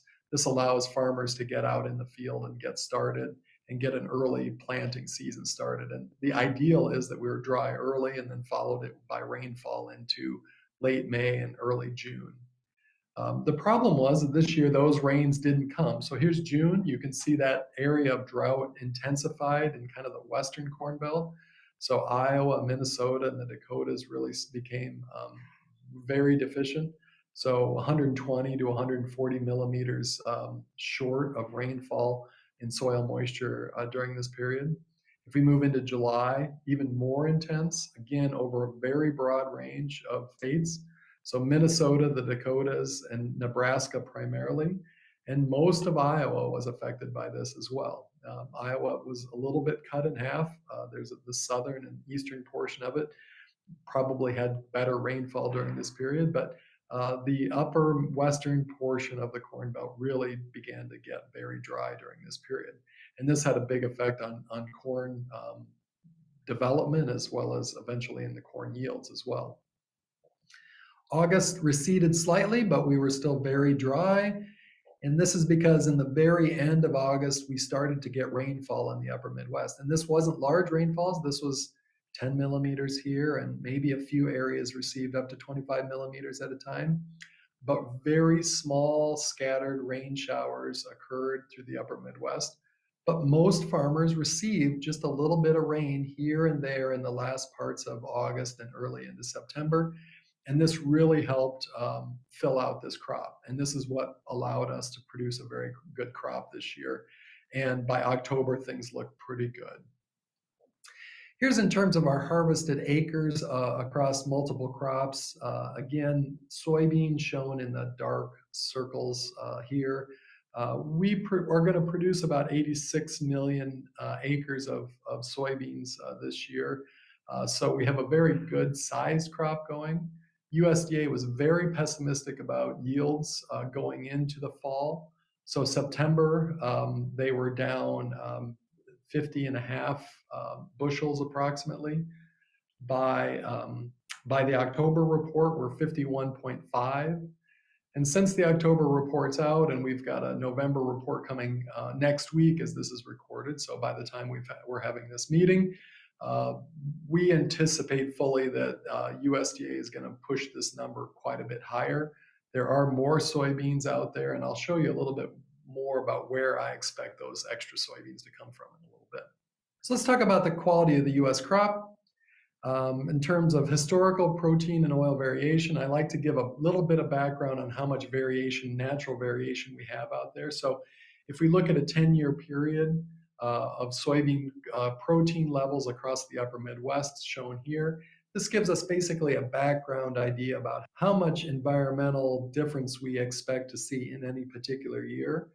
And then going into that year, if we have different weather events, then this may change this profile a little bit. So I kind of classify this as climatic effects, whereas individual years we have weather effects. So this is more about long-term climate and soil conditions and things like that that produce higher or lower levels of protein in the crop. You can see there is variation. So if you go to the extreme Northwest, we tend to have lower protein than the Southeast, but there is lots of variation within individual states. This is based on rainfall profiles across states, as well as very different soil types that we see within these individual states. It's not practical to really consider Iowa as a particular type of soybean in any particular year because there's differences within the state year over year, and they vary and they move around.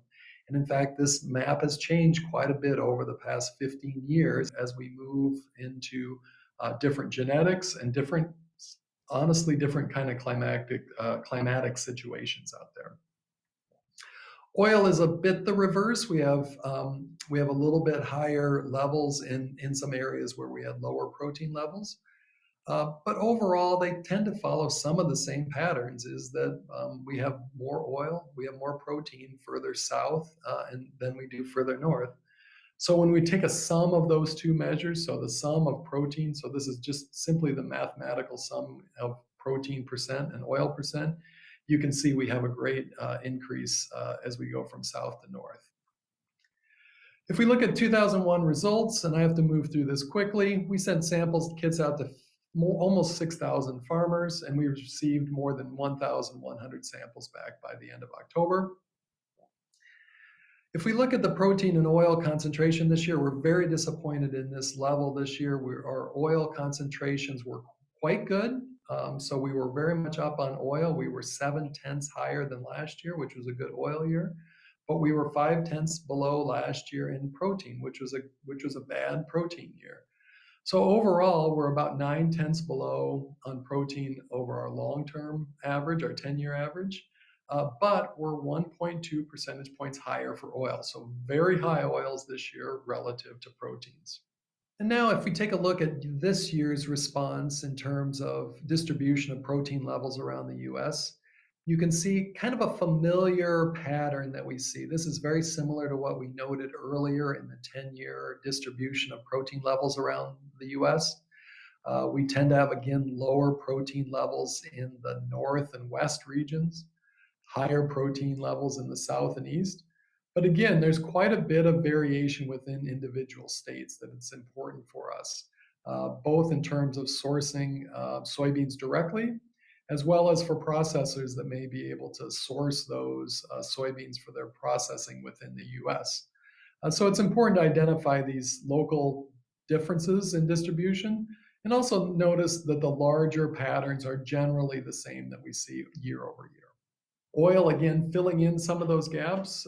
So the south central part of the Corn Belt looks very good for oil again this year, as well as central Iowa, southern Iowa. But again, further north, oil levels tend to decline as we move into the northern and western states. So again, when we sum these two things together, these are the two most valuable pieces of soybean, the protein and the oil. We get a figure that looks a little bit like this, where we have a pretty good gradient from the low 50s to the mid 50s as we move from the southeastern Corn Belt to the northwestern Corn Belt. So some rough views of year over year variation and how those look. And this slide and the next are set up just alike. So that green color is basically shows the difference in protein level from this year relative to last year was essentially zero, so no difference. So those parts of the eastern Corn Belt and some little splotchy areas through Indiana, Illinois, and Missouri, those tended to be areas with relatively little difference in protein relative to the long-term average. The areas that were orange, those are about up to 1 point lower than the historical average, and the browns are areas that are more than 1 point lower than the historical average. So you can see there's a large areas, large swaths of the upper western portion of the Corn Belt that are between 1 and 2 percentage points lower than the historical average. Oil, of course, is the exact reverse of this, and so we have those same types of numbers, but in reverse, and those darker colors, the blue, are actually quite high, so we have oil levels that are up to 2 percentage points higher than the 10-year average in the blue areas. Again, those green areas were not changed from the historical 10-year average, so most of the Midwest is above between 1 and 2%. 2 percentage points higher than the long-term average. And a little bit different view here is the protein plus oil figure. Again, this is that kind of magical summation of these two. This just shows you the calculated sum of these relative to the long-term average. Here, yellow is actually denotes the areas that did not change this year relative to the 10-year history. So extreme western corn belts, North Dakota, South Dakota, about like they have been. But much of the rest is actually improved. So we lost some protein, but we improved in oil by a greater number than previous years. So shown here, I just wanted to give you kind of a reference point for these states and the names of those states and the overall production of those and the protein and oil level altogether. So each of these bubbles represents an individual state. The diameter of that bubble represents the total production for that area. So large producing states like Iowa, Illinois, Minnesota, for instance, all have larger bubbles. Those are represented here. They're also identified by the region. So those in the lower left-hand corner of those are the Western Corn Belt states of North Dakota, Minnesota, South Dakota. We have Iowa and Nebraska overlapping each other a little bit. Those are represented here, and you can see that as we go down and to the left, they tend to have lower protein and oil levels, and to the upper right, they have higher protein and or oil levels. And you can see that some states have higher protein, some states may have higher oil, and all combinations of those. I wanted to include this figure because I also was able to utilize those mean values for each state and just run those through a processing model that simulated processing for those soybeans. And this would provide us with an average value for the protein level in the meal that would be processed from an average soybean from each of those states. So again, the circle diameter still represents the production from that state, but the color now represents the protein level in the meal that would be processed from it. So there's lots of assumptions here, but the primary one is that this is a uniform 6.2% hull removal for each of these soybeans. So we're assuming there's some dehulling occurring, so we're able to increase protein level through dehulling, but it's uniform across all of these samples. We're not dehulling more so with the lower protein soybeans in order to capture either a premium or maintain a minimum level, but it's a uniform dehulling across all of these. So a couple important things to note. One is, again, in the lower left, you'll see states tend to have this paler purple color. That represents soybean protein levels, meal protein levels kind of in this 45 to 46, so below 46%.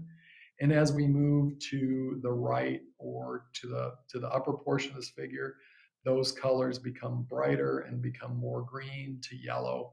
And so this 46, 47% in the middle part of that figure, we're able to very easily meet that with an average soybean across much of these. But there is some challenge in the very extreme north and west regions like North Dakota. I also included this figure to identify that oil does have a role. So the higher levels of oil do allow us to, as we process these soybeans and pull more and more oil from these soybeans, that does allow us to concentrate the soybean protein a little bit more in the meal. But you can see that's a relatively small and incremental increase relative to the protein level itself. Protein is the big driver, but oil does play a role here. And as we increase oil by a full percentage point, you can see it has a very significant effect as we move from bottom to top of this figure. It does have a significant effect on the protein level in the meal. But in and of itself, as well as the protein level having a direct effect. If we now look at oil yield, this is the quantity of oil that we process out of this meal in terms of pounds per bushel. So in an English measure, you can see that this is driven obviously by the amount of oil, the percent oil in that seed. So bottom to top, you can see there is some small effect of protein concentration as well. So increased protein levels, we actually, we're going to decrease the oil yield slightly. But overall, we increase oil yields as we increase oil concentrations in the seed. And I bring this up this year because of the price structure for soybean oil currently relative to meal and some of the futures and folks that are looking at very different kinds of pricing for meal versus oil going forward. And if we look at meal yield, this is basically the reverse of this. And so you can see the differences in meal yield here. Incidentally, protein doesn't have a very big driver on the meal yield in soybean, but oil concentration really does. So we're looking at a up versus down in this figure rather than left versus right as the big driver from meal yields in soybeans. I'm going to quickly go through some physical characteristics of soybeans. It helps us kind of understand what the crop looked like, how it was harvested, perhaps some conditions that might be seen at a processor in the US or whether it's exported. And I did mention earlier that the Western Corn Belt was able to harvest under very early and dry conditions, and that's shown very distinctly here. You can see very low levels of moisture in soybeans that we received from the Western Corn Belt relative to the Eastern Corn Belt. Again, because of the timing of the harvest, as well as weather events that affected the timing of that harvest in the East. Here we've got seed weight. Now, seed weight is an important factor for things like tofu, soybeans, and some specialty uses. It typically doesn't play a large role in the quality of soybean for processed food, processing, like as in producing meal or oil. But what we do learn from it is a lot about the crop conditions during the year. Basically, larger seeds denote areas that have very much improved conditions over the season and towards the end. And you can see this upper Midwestern region, Minnesota and Wisconsin especially, northern Iowa, had much larger seeds than we would normally expect. And this is because we had just much improved conditions at the very later part of the season. This is also important from a marketing standpoint in that when yield enumerators or predictors of yield, whether that's the USDA or other groups that are looking around the country, at soybeans in August, they're counting seeds and pods and the numbers of plants out there. They're looking at an average seed size. They don't account for this extra seed size that we might see in locations or reduced seed size where conditions decayed through the late season. And so what we're seeing in the market right now is the market's really identifying that we have much larger seeds and much larger yields, therefore, in this area throughout kind of Minnesota, Iowa, Wisconsin, and even into western Nebraska. And so these are areas where we have much improved yields where over expectations. And then the areas that were lower, the seeds were actually smaller, are relatively small this year. So it really shows that there's an upside to this market potential in terms of yield potential that wasn't built into the original September forecast, and it's slowly being integrated into both the forecasts and the pricing structures. If we look at foreign material really quickly, I just wanted to mention foreign material is very, very low in the US crop. We only had a handful of samples that were above 1 percentage points in foreign material, and most of the crop has very, very low quality control problems with foreign material. I'm running a little bit low on time, and you've heard me talk about better measures of soybean value for some time. It's still very important to look beyond protein. Protein is not a very good indicator overall of soybean quality, and this year is a perfect example where we see the processing margins made on soybean are really going to be dictated by oil in a big way. We're fortunate we have a good oil crop this year, and I think processors should be very happy with it. But it's another reminder that we get a little bit overly focused on meal and protein. But we need to look at oil. We also need to look at factors within each of those. So fatty acids within the soybeans and amino acids within the protein fraction, and then the amount of energy available in the seed as well. So if we look on to talk a little bit about amino acids, and shown here is the lysine, and we represent lysine as a percentage of 18 amino acids or a fraction of the overall protein fraction in soybean. So what we're showing here is really the density of soybean or the concentration of this individual amino acid within the protein fraction. So higher lysine levels indicate, again, a concentration of this amino acid in the protein itself. And you'll notice that we have higher levels in the north and the west regions, typically where we have lower protein levels than we did this year. But this isn't exclusively so. And so we don't have a perfect correlation between lysine and protein level, but there's a tendency for lysine levels to increase in regions with lower protein levels. If we sum lysine along with methionine, cysteine, threonine, and tryptophan, so these are 5 of the most critical amino acids. These are 5 amino acids that we can purchase synthetics to help replace some of those deficiencies at some cost to the end user. You'll see that there is another distinct pattern that we get when we look at this kind of summation of these important amino acids. And it's because lysine is an important fraction. It's one of the largest amino acids numerically in the soybean meal in terms of composition. So it is a driver, but it's also, because this doesn't correlate perfectly with lysine, you'll notice that these other amino acids also accumulate at a rate independent of lysine or independent of protein. So these individual amino acids are accumulating in soybeans independently of other factors. And so that's why we need to look at these directly and not just measure protein level in soybean seeds. How about soluble sugars? Now, sucrose is one thing that makes up a big chunk of this extra residual fraction in soybean. I talked a lot about the protein plus oil fraction in soybean. Here we are looking at sucrose, and you can see there's much higher levels of sucrose in the north and west regions again. This is where we have low protein plus oil levels.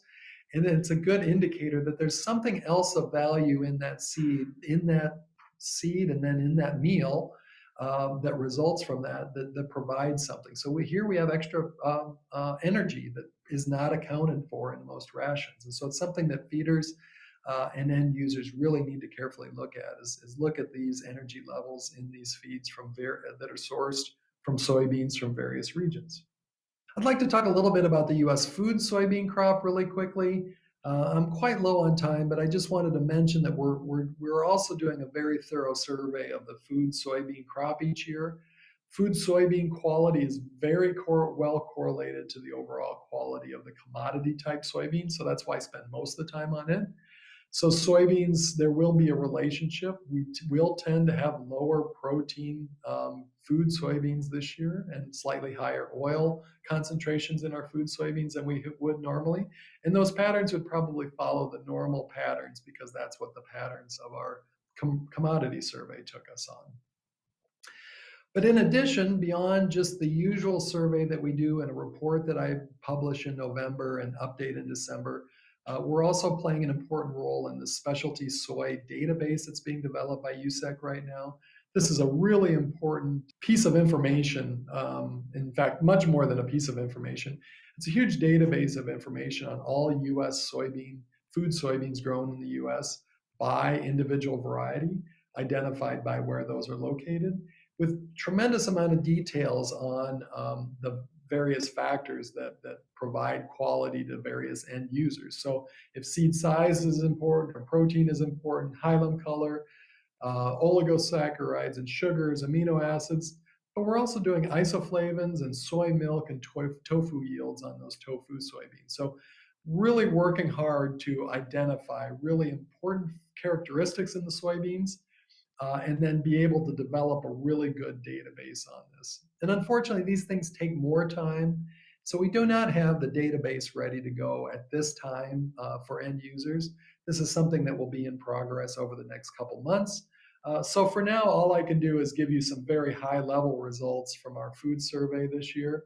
An important factor I think to consider is the distribution of individual samples that we got. If you see this number in parentheses on the left under each state, this is the sample number that we received. You can see the Eastern Corn Belt really dominated our food soybeans that have been sent to us so far. And of course, we're still accumulating these, and these numbers will all grow with time. And I expect the Western Corn Belt will grow considerably more so. But for now, most of our soybeans have actually come from the Eastern Corn Belt, and namely Illinois, that had an early harvest overall in that region, but also a number from Michigan, Ohio, and Wisconsin as well. You'll notice that we have very good protein levels in our food soybeans this year, but protein levels may be down a half a point over what we're normally used to, and oil levels probably up about a half a point as well relative to normal. Again, as always, we look at these by seed size, and I guess I really wanted to draw your attention to the distribution in seed size. We received a tremendous amount of general purpose soybeans, kind of for average general use, and those are in this kind of 13 to 21 grams per 100 seed range. So not very large tofu soybeans, but good general purpose varieties. So 140 of those from the Eastern Corn Belt. So very large numbers of those contributed to us this year. Fewer tofu soybeans than we've seen in the past. So as always, we look at seed size, sucrose, raffinose, stachyose of these, and you'll have this report available to you. And you can see this first cut of this report, as well as these data will then go into the big database towards the end of the year. We're also interested in letting you know about variations in the amino acid levels, of course, as these are critical for human use as well as for our animals. And with that, I thank you for your time today. It's been a pleasure speaking with you, and I hope to be with you face-to-face soon. But in the meantime, if you have questions, please bring those to the question and answer period. I'll be on here live, and we can discuss those directly with you. Be happy to talk about anything we've discussed here in this session, or any soybean related topic you might have. If you have other questions, be sure to reach out to Ussec staff or myself after this event, and where any of us would be happy to answer any of those questions that you might have. Again, thank you for your time, and I appreciate your patience.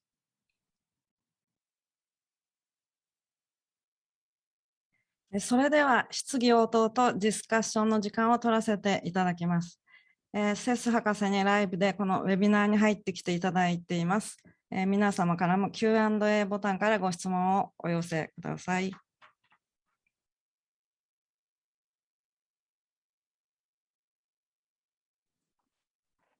Well, thank you, Masi. Thank you, Dr. Nave, for again sharing the quality report. I know it's something that everybody always looks forward to getting some of these results.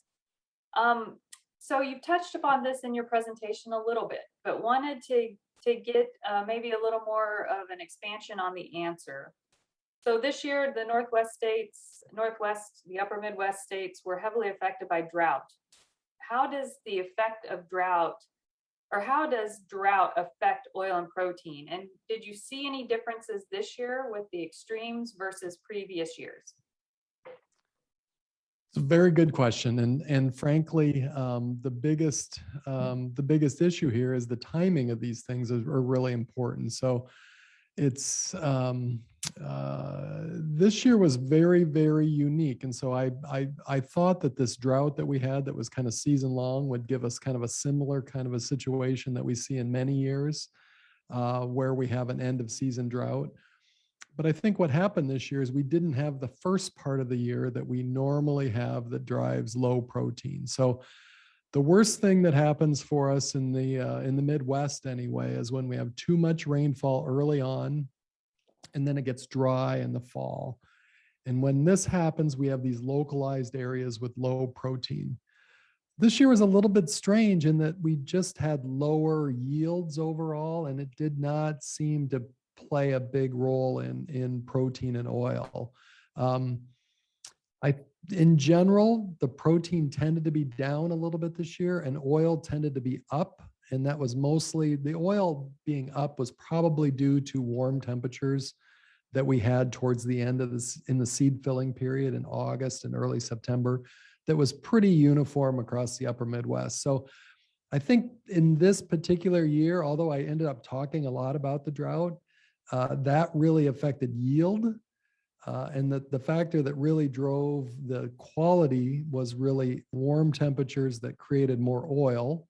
But then the other side of that is because oil and protein are large percentages of the seed, more oil just makes for lower protein overall. So I know, kind of a convoluted answer, and I may have been a little misleading with all of the discussion of drought and a lot of things that went on with the drought, but I'm not convinced that the drought itself was really that big of a player in our overall protein and oil profiles. Yeah, and it seems like it used to be more predictable in some ways than when the growing region was a little bit smaller. It was a little more predictable on how weather affected it. It seems like. Yeah, and it was just a very odd year, I think, all the way around. There wasn't anything that was very typical about it in any part of the U.S. And I think that's the odd part about this year is that normally we have really significant weather effects. We had a derecho last year, which was a big event that went across central Iowa that kind of blew down the corn and affected soybeans. We have hail events. We have other kinds of spot droughts. This year was just very strange in that the breadth of it and the duration of the drought that we had affecting us. Well, and that kind of leads us to the next question, is the changing weather patterns in general. And so this is going to be somewhat speculative, but I think an informed speculation on your part. So first of all, I mean, clearly we're seeing changing weather patterns. We're seeing more severity. We're seeing greater extremes. We're also seeing, part of the reason we see more production in the upper Midwest is because of climate. Part of it's because of genetics. But as we look out 5 to 10 years, with the way the weather patterns have been changing up to this point, what does that look like? What do you think from a soybean production and from a quality standpoint we might be facing over the next 5 to 10 years? Yeah, there's a lot in that question, Roz. And let me take the big picture approach to this first. And I think there was a lot of people in the US that were quite surprised at how good the yields were despite the drought that we had this year. But if we look back, if we look at the US and Brazil and Argentina over the past 5 and 10 years, whenever we've had, well, in the last 5 years at least, whenever we've had a significant drought effect in South America, either in Brazil or Argentina, yields have been surprisingly good. And we had above trend line yields for those countries, despite very significant bad weather scenarios, which basically is drought. We had the same thing in the upper Midwest again this year in a large area.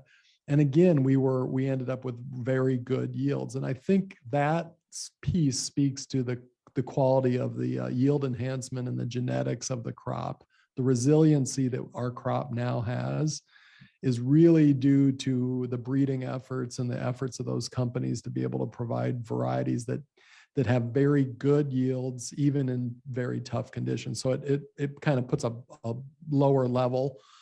So not only do we have increased yield potentials, but we have that basement or that lower level that we're reaching is actually improved. Okay, now your other piece of the question was what, where are we going from here? So I think going forward, I think more stable yields should be in the future relative to variable climate. So maybe those will balance off. The weather question is very interesting. Yes, the warmer weather has allowed us to plant earlier, and that can be we get greater yields from planting earlier, but planting earlier also tends to produce more oil and less protein. So maybe if we're in an oil market going forward, it's actually a net positive, but we end up talking a lot about protein, and so there's people that are concerned of that. The other side of it is we have unpredictable weather and through the season, and this year's no different. We ended up getting rainfall late in the year. So farmers just have to manage their varieties maybe slightly different, grow a little bit longer season, so more days of soybean production, longer growing period soybeans, so that they can take advantage of that end of season rainfall that we're tending to get now. 10 years ago, we didn't see, we were very dry throughout the Corn Belt during the harvest period, but now we're very often getting heavy rains right before and then throughout that harvest period. So part of your part of your question answered, but not all of it. Well, yeah, I mean, I think it's something that we're all kind of wrangling with, farmers, seed companies, everybody trying to figure out exactly what the future may hold. So this is also kind of along the lines of this quality, looking at the protein versus oil, and you talked about different measures of quality. How are we going to get the world to start to look at the composition, the value of the composition, as opposed to just looking at it from a crude protein standpoint? Yeah, that's really one of my main issues main focuses that I'm really out doing now in my work here, and also when I meet with buyers individually and feed millers and end users, really trying to promote this idea. And a lot of this comes back to measurement. And I know I'm kind of a science nerd here. But that's my job, right? So I guess I can wear that hat. The reality is we have to do a better job identifying where value comes from and then measure it. We're still using a measure of quality that's protein that was really developed more than about 150 years ago. Scientists determined that nitrogen was a good estimate for the amount of protein. But the reality is animals don't use protein, they use amino acids. And actually they don't even use the amino acids, they use the available part of that amino acid fraction. So we're measuring something that's 2 or 3 steps away from what the animal actually utilizes or even humans utilize. So we need to do a better job measuring what affects the animal. And we have better techniques now. We have quick NIR technologies. We have other chemical traits to look for. And then we need to do more feeding trials and more animal studies and human nutrition studies. So there's an opportunity for us to do it. We just have to put in the hard work and then communicate to the folks that are making the purchasing decisions that they need to look at very specific traits rather than just protein that's a broad brush indicator of quality. Thank you. Well, and we've worked with you and worked with some other scientists on developing the nutrition value calculator. And so we're trying to move that direction, but that's just one tool. We've got to get more of the systemic change built into the system. Yes, and the calculator is great. It does exactly. It demonstrates very clearly where the value comes from in real life situations. So that's a very good example of a demonstration tool that really puts it in front of folks. Well, we have one final question, and I've taken us a little bit over, but I think these are important topics to cover.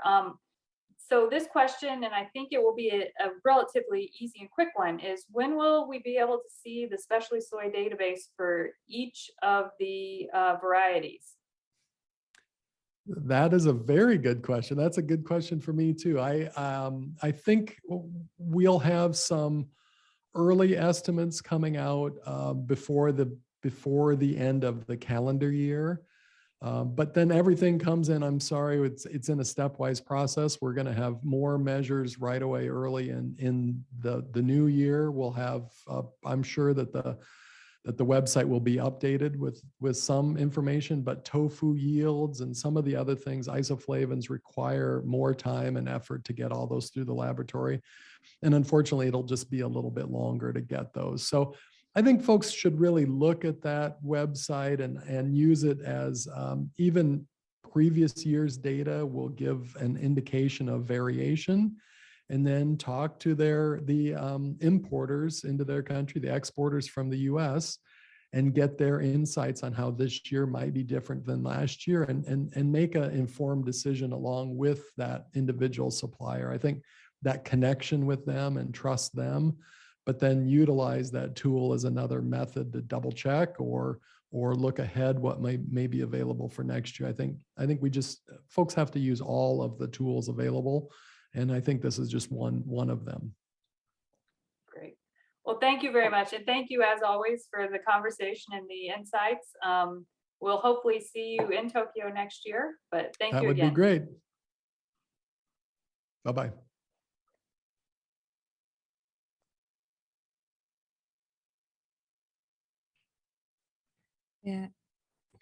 セストローズありがとうございました。それでは最後のプログラムに入らせていただきます。Ussec では昨年から日本国内においてサステナビリティキャンペーンを展開しています。今年の夏に開催された東京オリンピック・パラリンピックの調達コードを SSAP 認証がクリアしたことを契機に本キャンペーンはスタートいたしました。おかげさまで日本に輸入される SSAP 認証付きアメリカ大豆の割合は飛躍的に伸び、現在ではほぼ 100% が認証大豆となっています。こうしたことの背景には、私たちのキャンペーンの影響も多少は寄与しているかもしれませんが、世界的なサステナビリティへの関心の高まりがあるかと思います。Ussec日本ではアメリカ大豆のサステナビリティ、SSAP 認証に関してももっと広く知っていただきたいという思いから、日系グループの BS テレビ東京の特別番組を提供し、本年7月に放送させていただきました。全体は52分の番組ですが、その中の主要部分をダイジェスト版の25分にさせていただいたものを、これから皆様にご覧いただきたいと思います。Ussecのアメリカ大豆のサステナビリティに関する取り組みが、この番組を見ていただくとよくお分かりいただけると思います。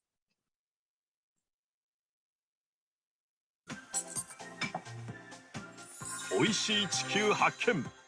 ここまで来た未来の食生活。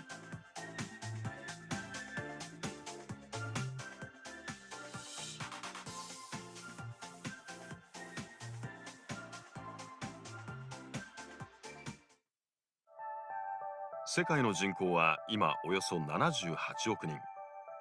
今後爆発的な増加を続け、2030年には85億人を超えると予測されています。1人当たりの肉や魚の消費量は増え、食料が不足。このままではそう遠くない未来、人間にとって必要なタンパク質の供給は需要に追いつかなくなります。そこで世界的な食糧危機を解決するため注目されているのがサステナブルフード。地球に大きな負担をかけずに持続して人々に栄養を供給できる食材のことです。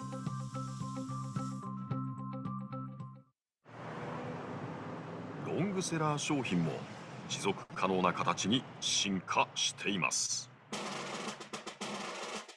発売50周年を迎えたカップヌードルは今年あるものを捨てる決断をしました。CO2 削減を目指してですね、ここのシールをなくしました。その代わりにですね、ここのタブを2つにすることでしっかりと止まるような容器に変化したということなんですね。この小さなシールをなくすことで年間33トンのプラスチックを削減できます。麺を揚げるときに欠かせないパーム油も環境などに配慮して生産されたものに切り替えました。謎肉として知られる具にも大豆が使われていて、これもサステナブル。地球に負担をかけない。メーカーとしてサステナブルな視点が欠かせないのです。もうやっぱり環境問題というのが非常に顕在化してきている中で、我々企業としても一つのリスクにもつながってくるわけですね。だからこれを何か対策を打たないという手はもうなくて、我々がちゃんとやるべきことであると。サステナブルな商品を買うことのできる店も増えてきています。イトーヨーカドーが販売を始めたのは、一定の条件を満たした水産物に与えられるメルマークがついた魚です。ここですね、シールのところにこのエコラベル、この E のマークがついてるんで、これを目印に貼っていただければいいかなと思います。もともと独自の安全基準を設けて生産者や産地の情報を消費者に公開してきたイトーヨーカドー。去年、水産資源を守るため水産庁が推進する認証制度メル認証を大手小売業としては初めて取得しました。マダイやブリなど6種類の国産養殖魚にマークをつけて流通販売。環境に配慮した魚を消費者が買いやすくなる仕組みを作ったのです。我々としてもやっぱりこの水産資源を守るだとか持続的に調達するっていう意識をね、やっぱり会社として持とうと。持続可能な食材、実は魚だけではありませんでした。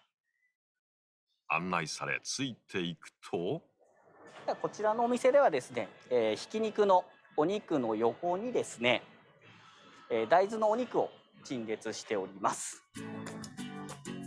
牛、豚、鶏に次ぐ第4の肉と言われ注目されている大豆ミートです。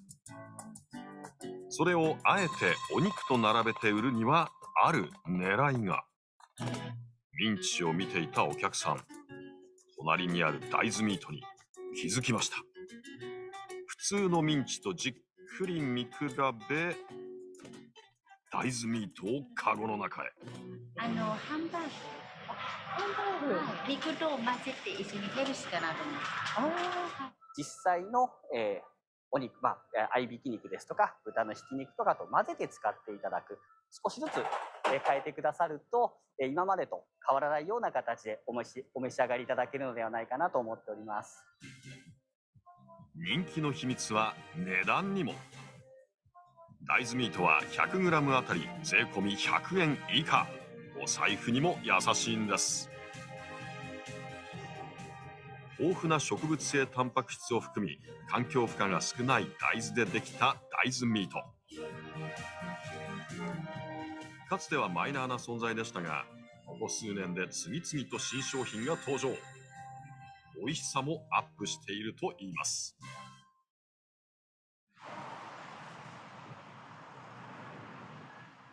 東京青山。ここに進化した最新の大豆ミートを体感できるレストランがあるんだそう。管理栄養士の藤橋ひとみさん。新しいレシピのヒントを求めて店を訪ねました。ニューヨークの三つ星レストランでスーシェフを務めた経歴を持つ米沢文夫さん。去年あるメーカーが作った大豆ミートに衝撃を受けたといいます。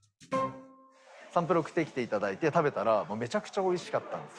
それはなんか本当にお世辞抜きに美味しくて、でこれだったらそのお昼のランチタイムとかにお客様とかに提供してもお店としても全然恥ずかしくないですし、一流シェフが認めた大豆ミートがこちら。見た目はジューシーで普通のお肉にしか見えません。こ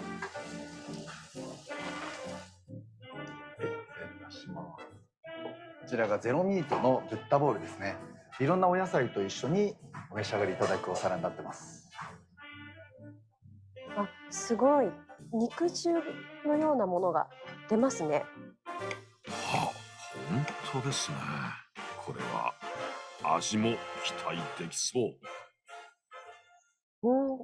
すごいこれ美味しいですね。なんか大豆の良さとそのお肉っぽさっていうのが両方生かされていて、よく噛んでるとお豆の味も美味しくしてくるっていうのですごく驚きました。やっぱり植物性の油を中に埋め込んであるので、実際焼いてそれが溶けて切った時にそれが油が出てきて、でちょっと肉汁っぽくなるような演出もこのゼロミートの中には仕掛けられていると思います。米沢シェフが使っていたのは大塚食品が展開しているゼロミートと呼ばれる大豆ミート。美味しさの秘密は食感にあります。一般的な大豆ミートは粒の大きさや配列が単調なため、食べた時に物足りなく感じます。ところがこのゼロミートは肉に近い複雑な組織を再現し、肉らしい食感を作ることに成功。それにさらに改良を加え完成したのが業務用のゼロミートでした。ソースを変えてみたりとか、提供の仕方を変えてみたりとかで、大塚食品さんといろいろ今月こういうのにしてみました。今月こういうのにしてみましたっていうので、いろいろ実は提案をしてるんです。はい。料理人の手を加えることで大豆ミートがごちそうに。米沢シェフは付け合わせの味付けに一工夫。スパイスや酸味を効かせた野菜が大豆ミートの美味しさを引き立てるそう。こちらがゼロミートのブッダボールでございます。はい、この店では今ではランチタイム客のおよそ1割が大豆ミートを注文するようになりました。ここ半年ぐらいかな、増えました。やっぱり世の中でたくさん聞くようになったので、興味があるっていうのが一つと、もう一つは、自分たちがそれをあえてチョイスしている人っていう、この2つの層が増えていった。存在感を持ち始めた大豆ミート。その進化の裏には、ある企業の存在がありました。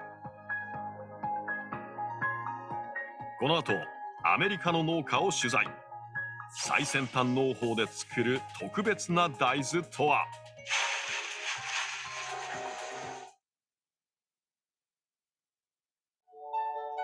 先ほどのスーパーで売られていた大豆のミンチ肉。パッケージをよく見てみると、脱脂大豆の文字が。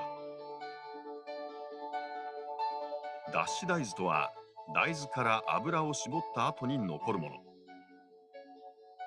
実は脱脂大豆の中には大豆が持つタンパク質の3割近くが残されています。この脱脂大豆を使って60年以上前から大豆ミートを開発してきたのが大阪の油脂メーカー富士製油です。開発のきっかけを聞いてみると、もともと飼料用には、使ってたんですけども、やはりそれではもったいないというところで、将来のその人々の役に立てようというところをビジョンを持っておりまして。富士製油は脱脂大豆などの原料に高温高圧をかけて繊維状に加工。多様な大豆ミート素材を開発することに成功しました。肉の種類や使用目的など、取引先の要望に合わせて形や色合い、食感を調整。品揃えは60種類にも及びます。こちらがブロック形状のものになっておりまして、食感に特徴がありまして、このように、縦に裂ける繊維になっておりますので、こちらが、鶏肉の、ささみのような食感になるように、調整したものになっております。また、大豆ならではのメリットも見逃せません。一般的に、牛肉ですと、約3分の1、豚肉ですと、約半分の、カロリーであるというふうに言われております。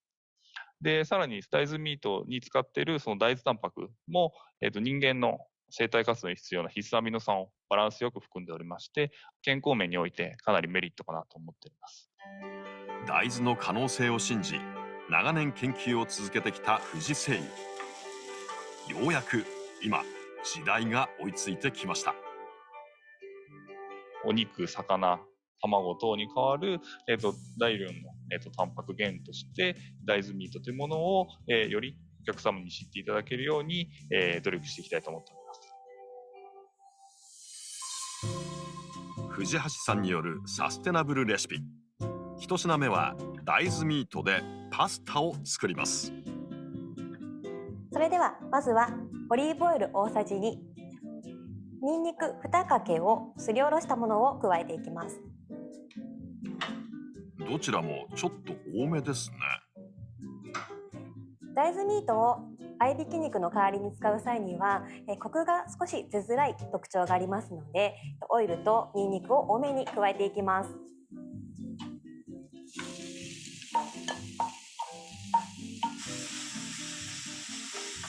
で、玉ねぎが透き通ってきたので、次に大豆ミートとナスを入れていきます。ナスもあまり早く入れすぎてしまうと、くたくたになってしまいますので、食感を残したい場合は大豆ミートと同じこのタイミングで入れた方がいいですね。大豆ミートはもともと加熱してあるから炒め時間が短くて済むんですね。そうですね。お肉よりも時短で調理ができるというのはいいところだと思います。トマトケチャップが大さじ4です。中濃ソース大さじ2です。仕上げはブラックペッパー。全体になじませたらソースは完成です。はい、それでは茹で上がったパスタをソースのお鍋に入れていきます。それではこちらで完成になります。大豆ミートとナスのボロネーゼです。ガツンと強めの味付けで食べ応え十分のごちそうパスタです。肉の代わりとしても使われる大豆。そもそも素材としては人間が必要なタンパク質、炭水化物、脂質の3大栄養素が詰まった穀物。食用だけでなくコンクリートの剥離剤などとして建設現場でも使われるなど驚きの素材なのです。新しい国立競技場の建設にも使われたそうですよ。こちらは全国で100店舗の料理教室を展開する ABC クッキングスタジオ。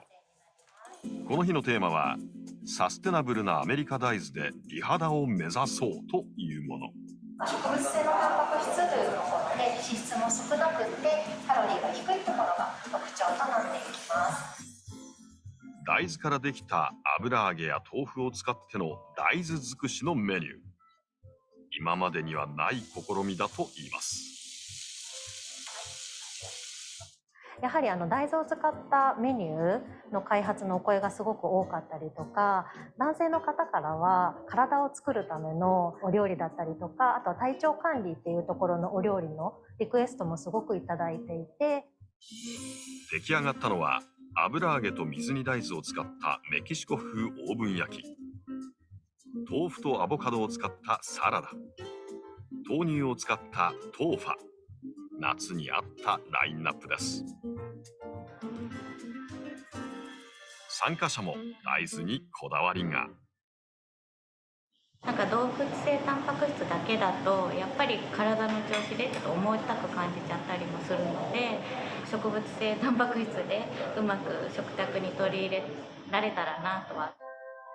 健康や環境への関心とともに大豆への人気が高まってきているのです。実は日本で使われる大豆の9割以上が輸入。しかも輸入大豆の7割はアメリカから来ています。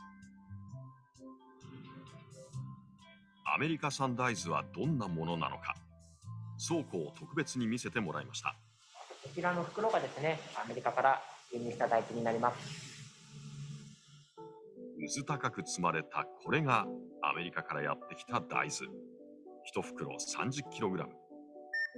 ノン GMO、遺伝子組み換えはしていない大豆だけがアメリカから来ています。アメリカのオハイオ州の、シュワルツファームというところから、輸入している大豆でございます。品種、年産、大豆のサイズ、大豆の重量、ロットテスト、生産者の名前、きちんとした大豆農家から輸入しているものでございます。こちらは1袋に1トンの大豆が入っているもの。ここにも同じ証明書がついていました。完全に日本向けです。お豆腐メーカーさん、油揚げメーカーさん、味噌メーカーさん、お客様と商談をして、生産者さんの方に、こういった大豆を作ってほしいと。アメリカから入ってくる大豆は最初から日本向けに生産されているもの。いろんな大豆が混ざっているわけではなく、単一品種のものです。さらにこのマーク、SSAP 認証が必ずついています。アメリカ大豆輸出協会がサステナブルな方法で生産された大豆だと証明するものです。Thank you very much for sending the soybean report. So, 倉庫でアメリカ産大豆を紹介してくれた相原さん。実は2年間アメリカで大豆の生産を経験。日本とは違ったサステナブルなやり方に驚いたと言います。一番の特徴はこれ。畑を耕さずにそのまま種をまく不耕起栽培と言います。これは前の年にトウモロコシを植えた畑に大豆の種をまいている様子。刈り取った後のトウモロコシが残っていますが、そのまま種をまきます。土壌の侵食と、窒素の流出を、減らすっていう効果がございまして、土壌をガリガリ刈り込むことによって、地上の中にある、有機物が、殺されちゃうという、ことがありますので。実はアメリカでは80年ほど前、畑を耕した結果、砂ぼこりが舞い上がるダストボールという災害が発生しました。甚大な環境破壊を経験したのです。それ以来、アメリカには自然資源保全局ができ、大豆農家にサステナブルな生産方法の技術指導を行ってきました。小麦やトウモロコシなどと必ず輪作して土の力を保つことや、GPS を使って無駄のない肥料のやり方や水の管理などを行う精密農業へのシフトが盛んになっています。これら農家の取り組みや国の保全計画をもとにアメリカ大豆輸出協会が策定したのが SSAP 認証です。生物多様性と生態系の維持、サステナブルな生産活動など4つのルールを満たして生産された大豆が認証を受けるのです。30年以上前から日本向けに大豆を作っているナンシーさんもサステナブルな生産にこだわってきました。もっとサステナブルにできないかといつも努力しているわ。不耕起栽培は機械を無駄に使わないから燃料費がかからないし、環境にもいいの。GPS を使って精密に農業をやっているから無駄な肥料や雑草防止剤をまかないし、コストがかからないわ。サスティナブルな栽培はいい大豆ができるだけでなく、農家にとってもいいのよ。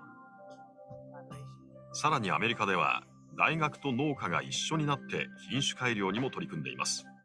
もちろん日本向けも。地元の農家にも一緒に参加してもらって、大豆の品種改良をして、高タンパクで収穫量も多く、遺伝子組み換えでないものを作っているんです。そしてその大豆を日本に輸出して、さまざまな大豆食品にしてもらっているんですよ。今日本ではサステナブルに生産された SSAP 認証大豆へのニーズが高まっています。大豆ミートを作っていたメーカーの富士製油は、調達方針というものをですね、持っておりまして、よりサステナブルなですね、原料をですね、使用するようにしていくと、食品各社の企業のですね、取り組みがですね、盛んになっておる。さらにその先、小売りのスーパーなどでもこの SSAP 認証マークがついた商品が増えています。豆腐にも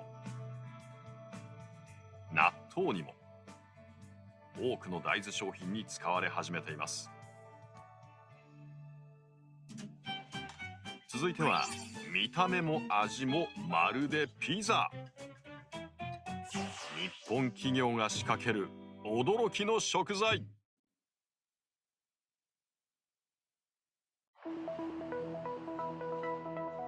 アメリカの SSAP 認証の大豆を積極的に調達しているのが群馬県にある相模屋食料。企業として持続可能な経済活動を続けていくには、サステナブルな大豆の調達が欠かせないと考えています。そして豆腐作りで培ってきた技を生かし、大豆の新たな魅力を生み出そうとしているのです。ものすごく本当に来てるなっていうふうには思ってまして、100年に一度のチャンスがやってきてるっていうような。6月上旬、この日は新商品の試食会。鳥越さんのチェックを待つ商品が所狭しとテーブルに並びます。が、その中にちょっと場違いなピザを発見。一見チーズのように見えるこれ、原料は大豆なんです。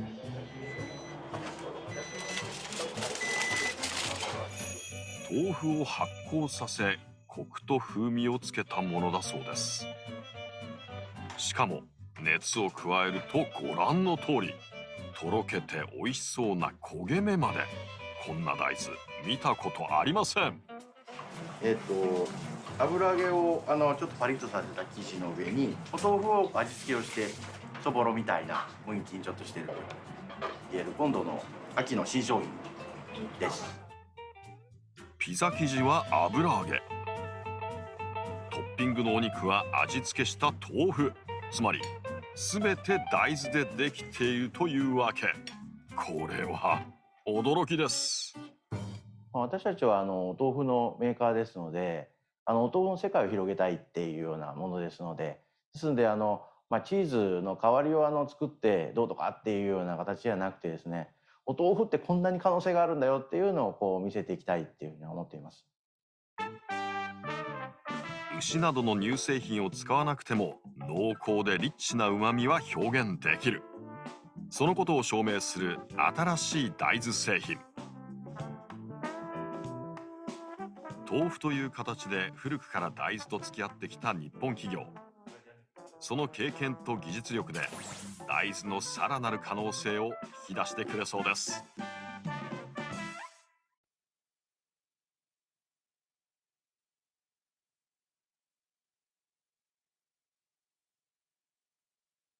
番組ダイジェスト版ビデオのご視聴ありがとうございました。なお、こちらのビデオは Ussec のキャンペーンホームページからも視聴いただけるようになっていますので、ぜひ SSAP のご説明などにもご活用ください。本日の主要なプログラムはこれにて全て終了いたしました。Ussec 北東アジア地域ディレクターロズリークより閉会のご挨拶をさせていただきます。お願いします。Thank you very much, Masi. And I know it's lunchtime in Tokyo, so that was kind of a perfect video to watch right before you all go to lunch.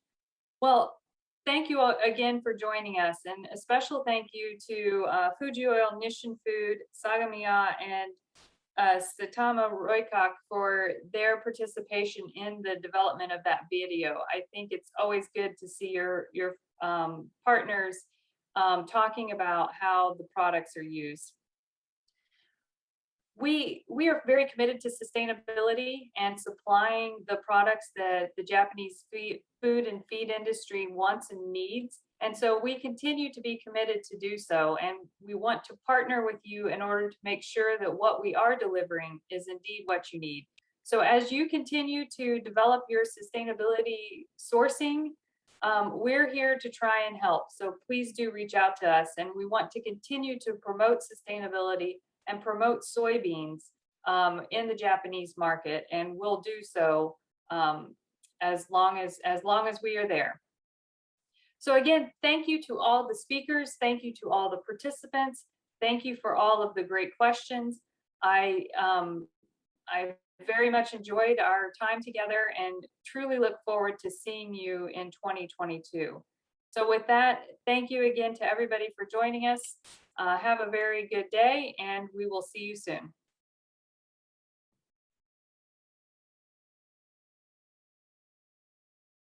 本日は最後までご視聴いただき誠にありがとうございました。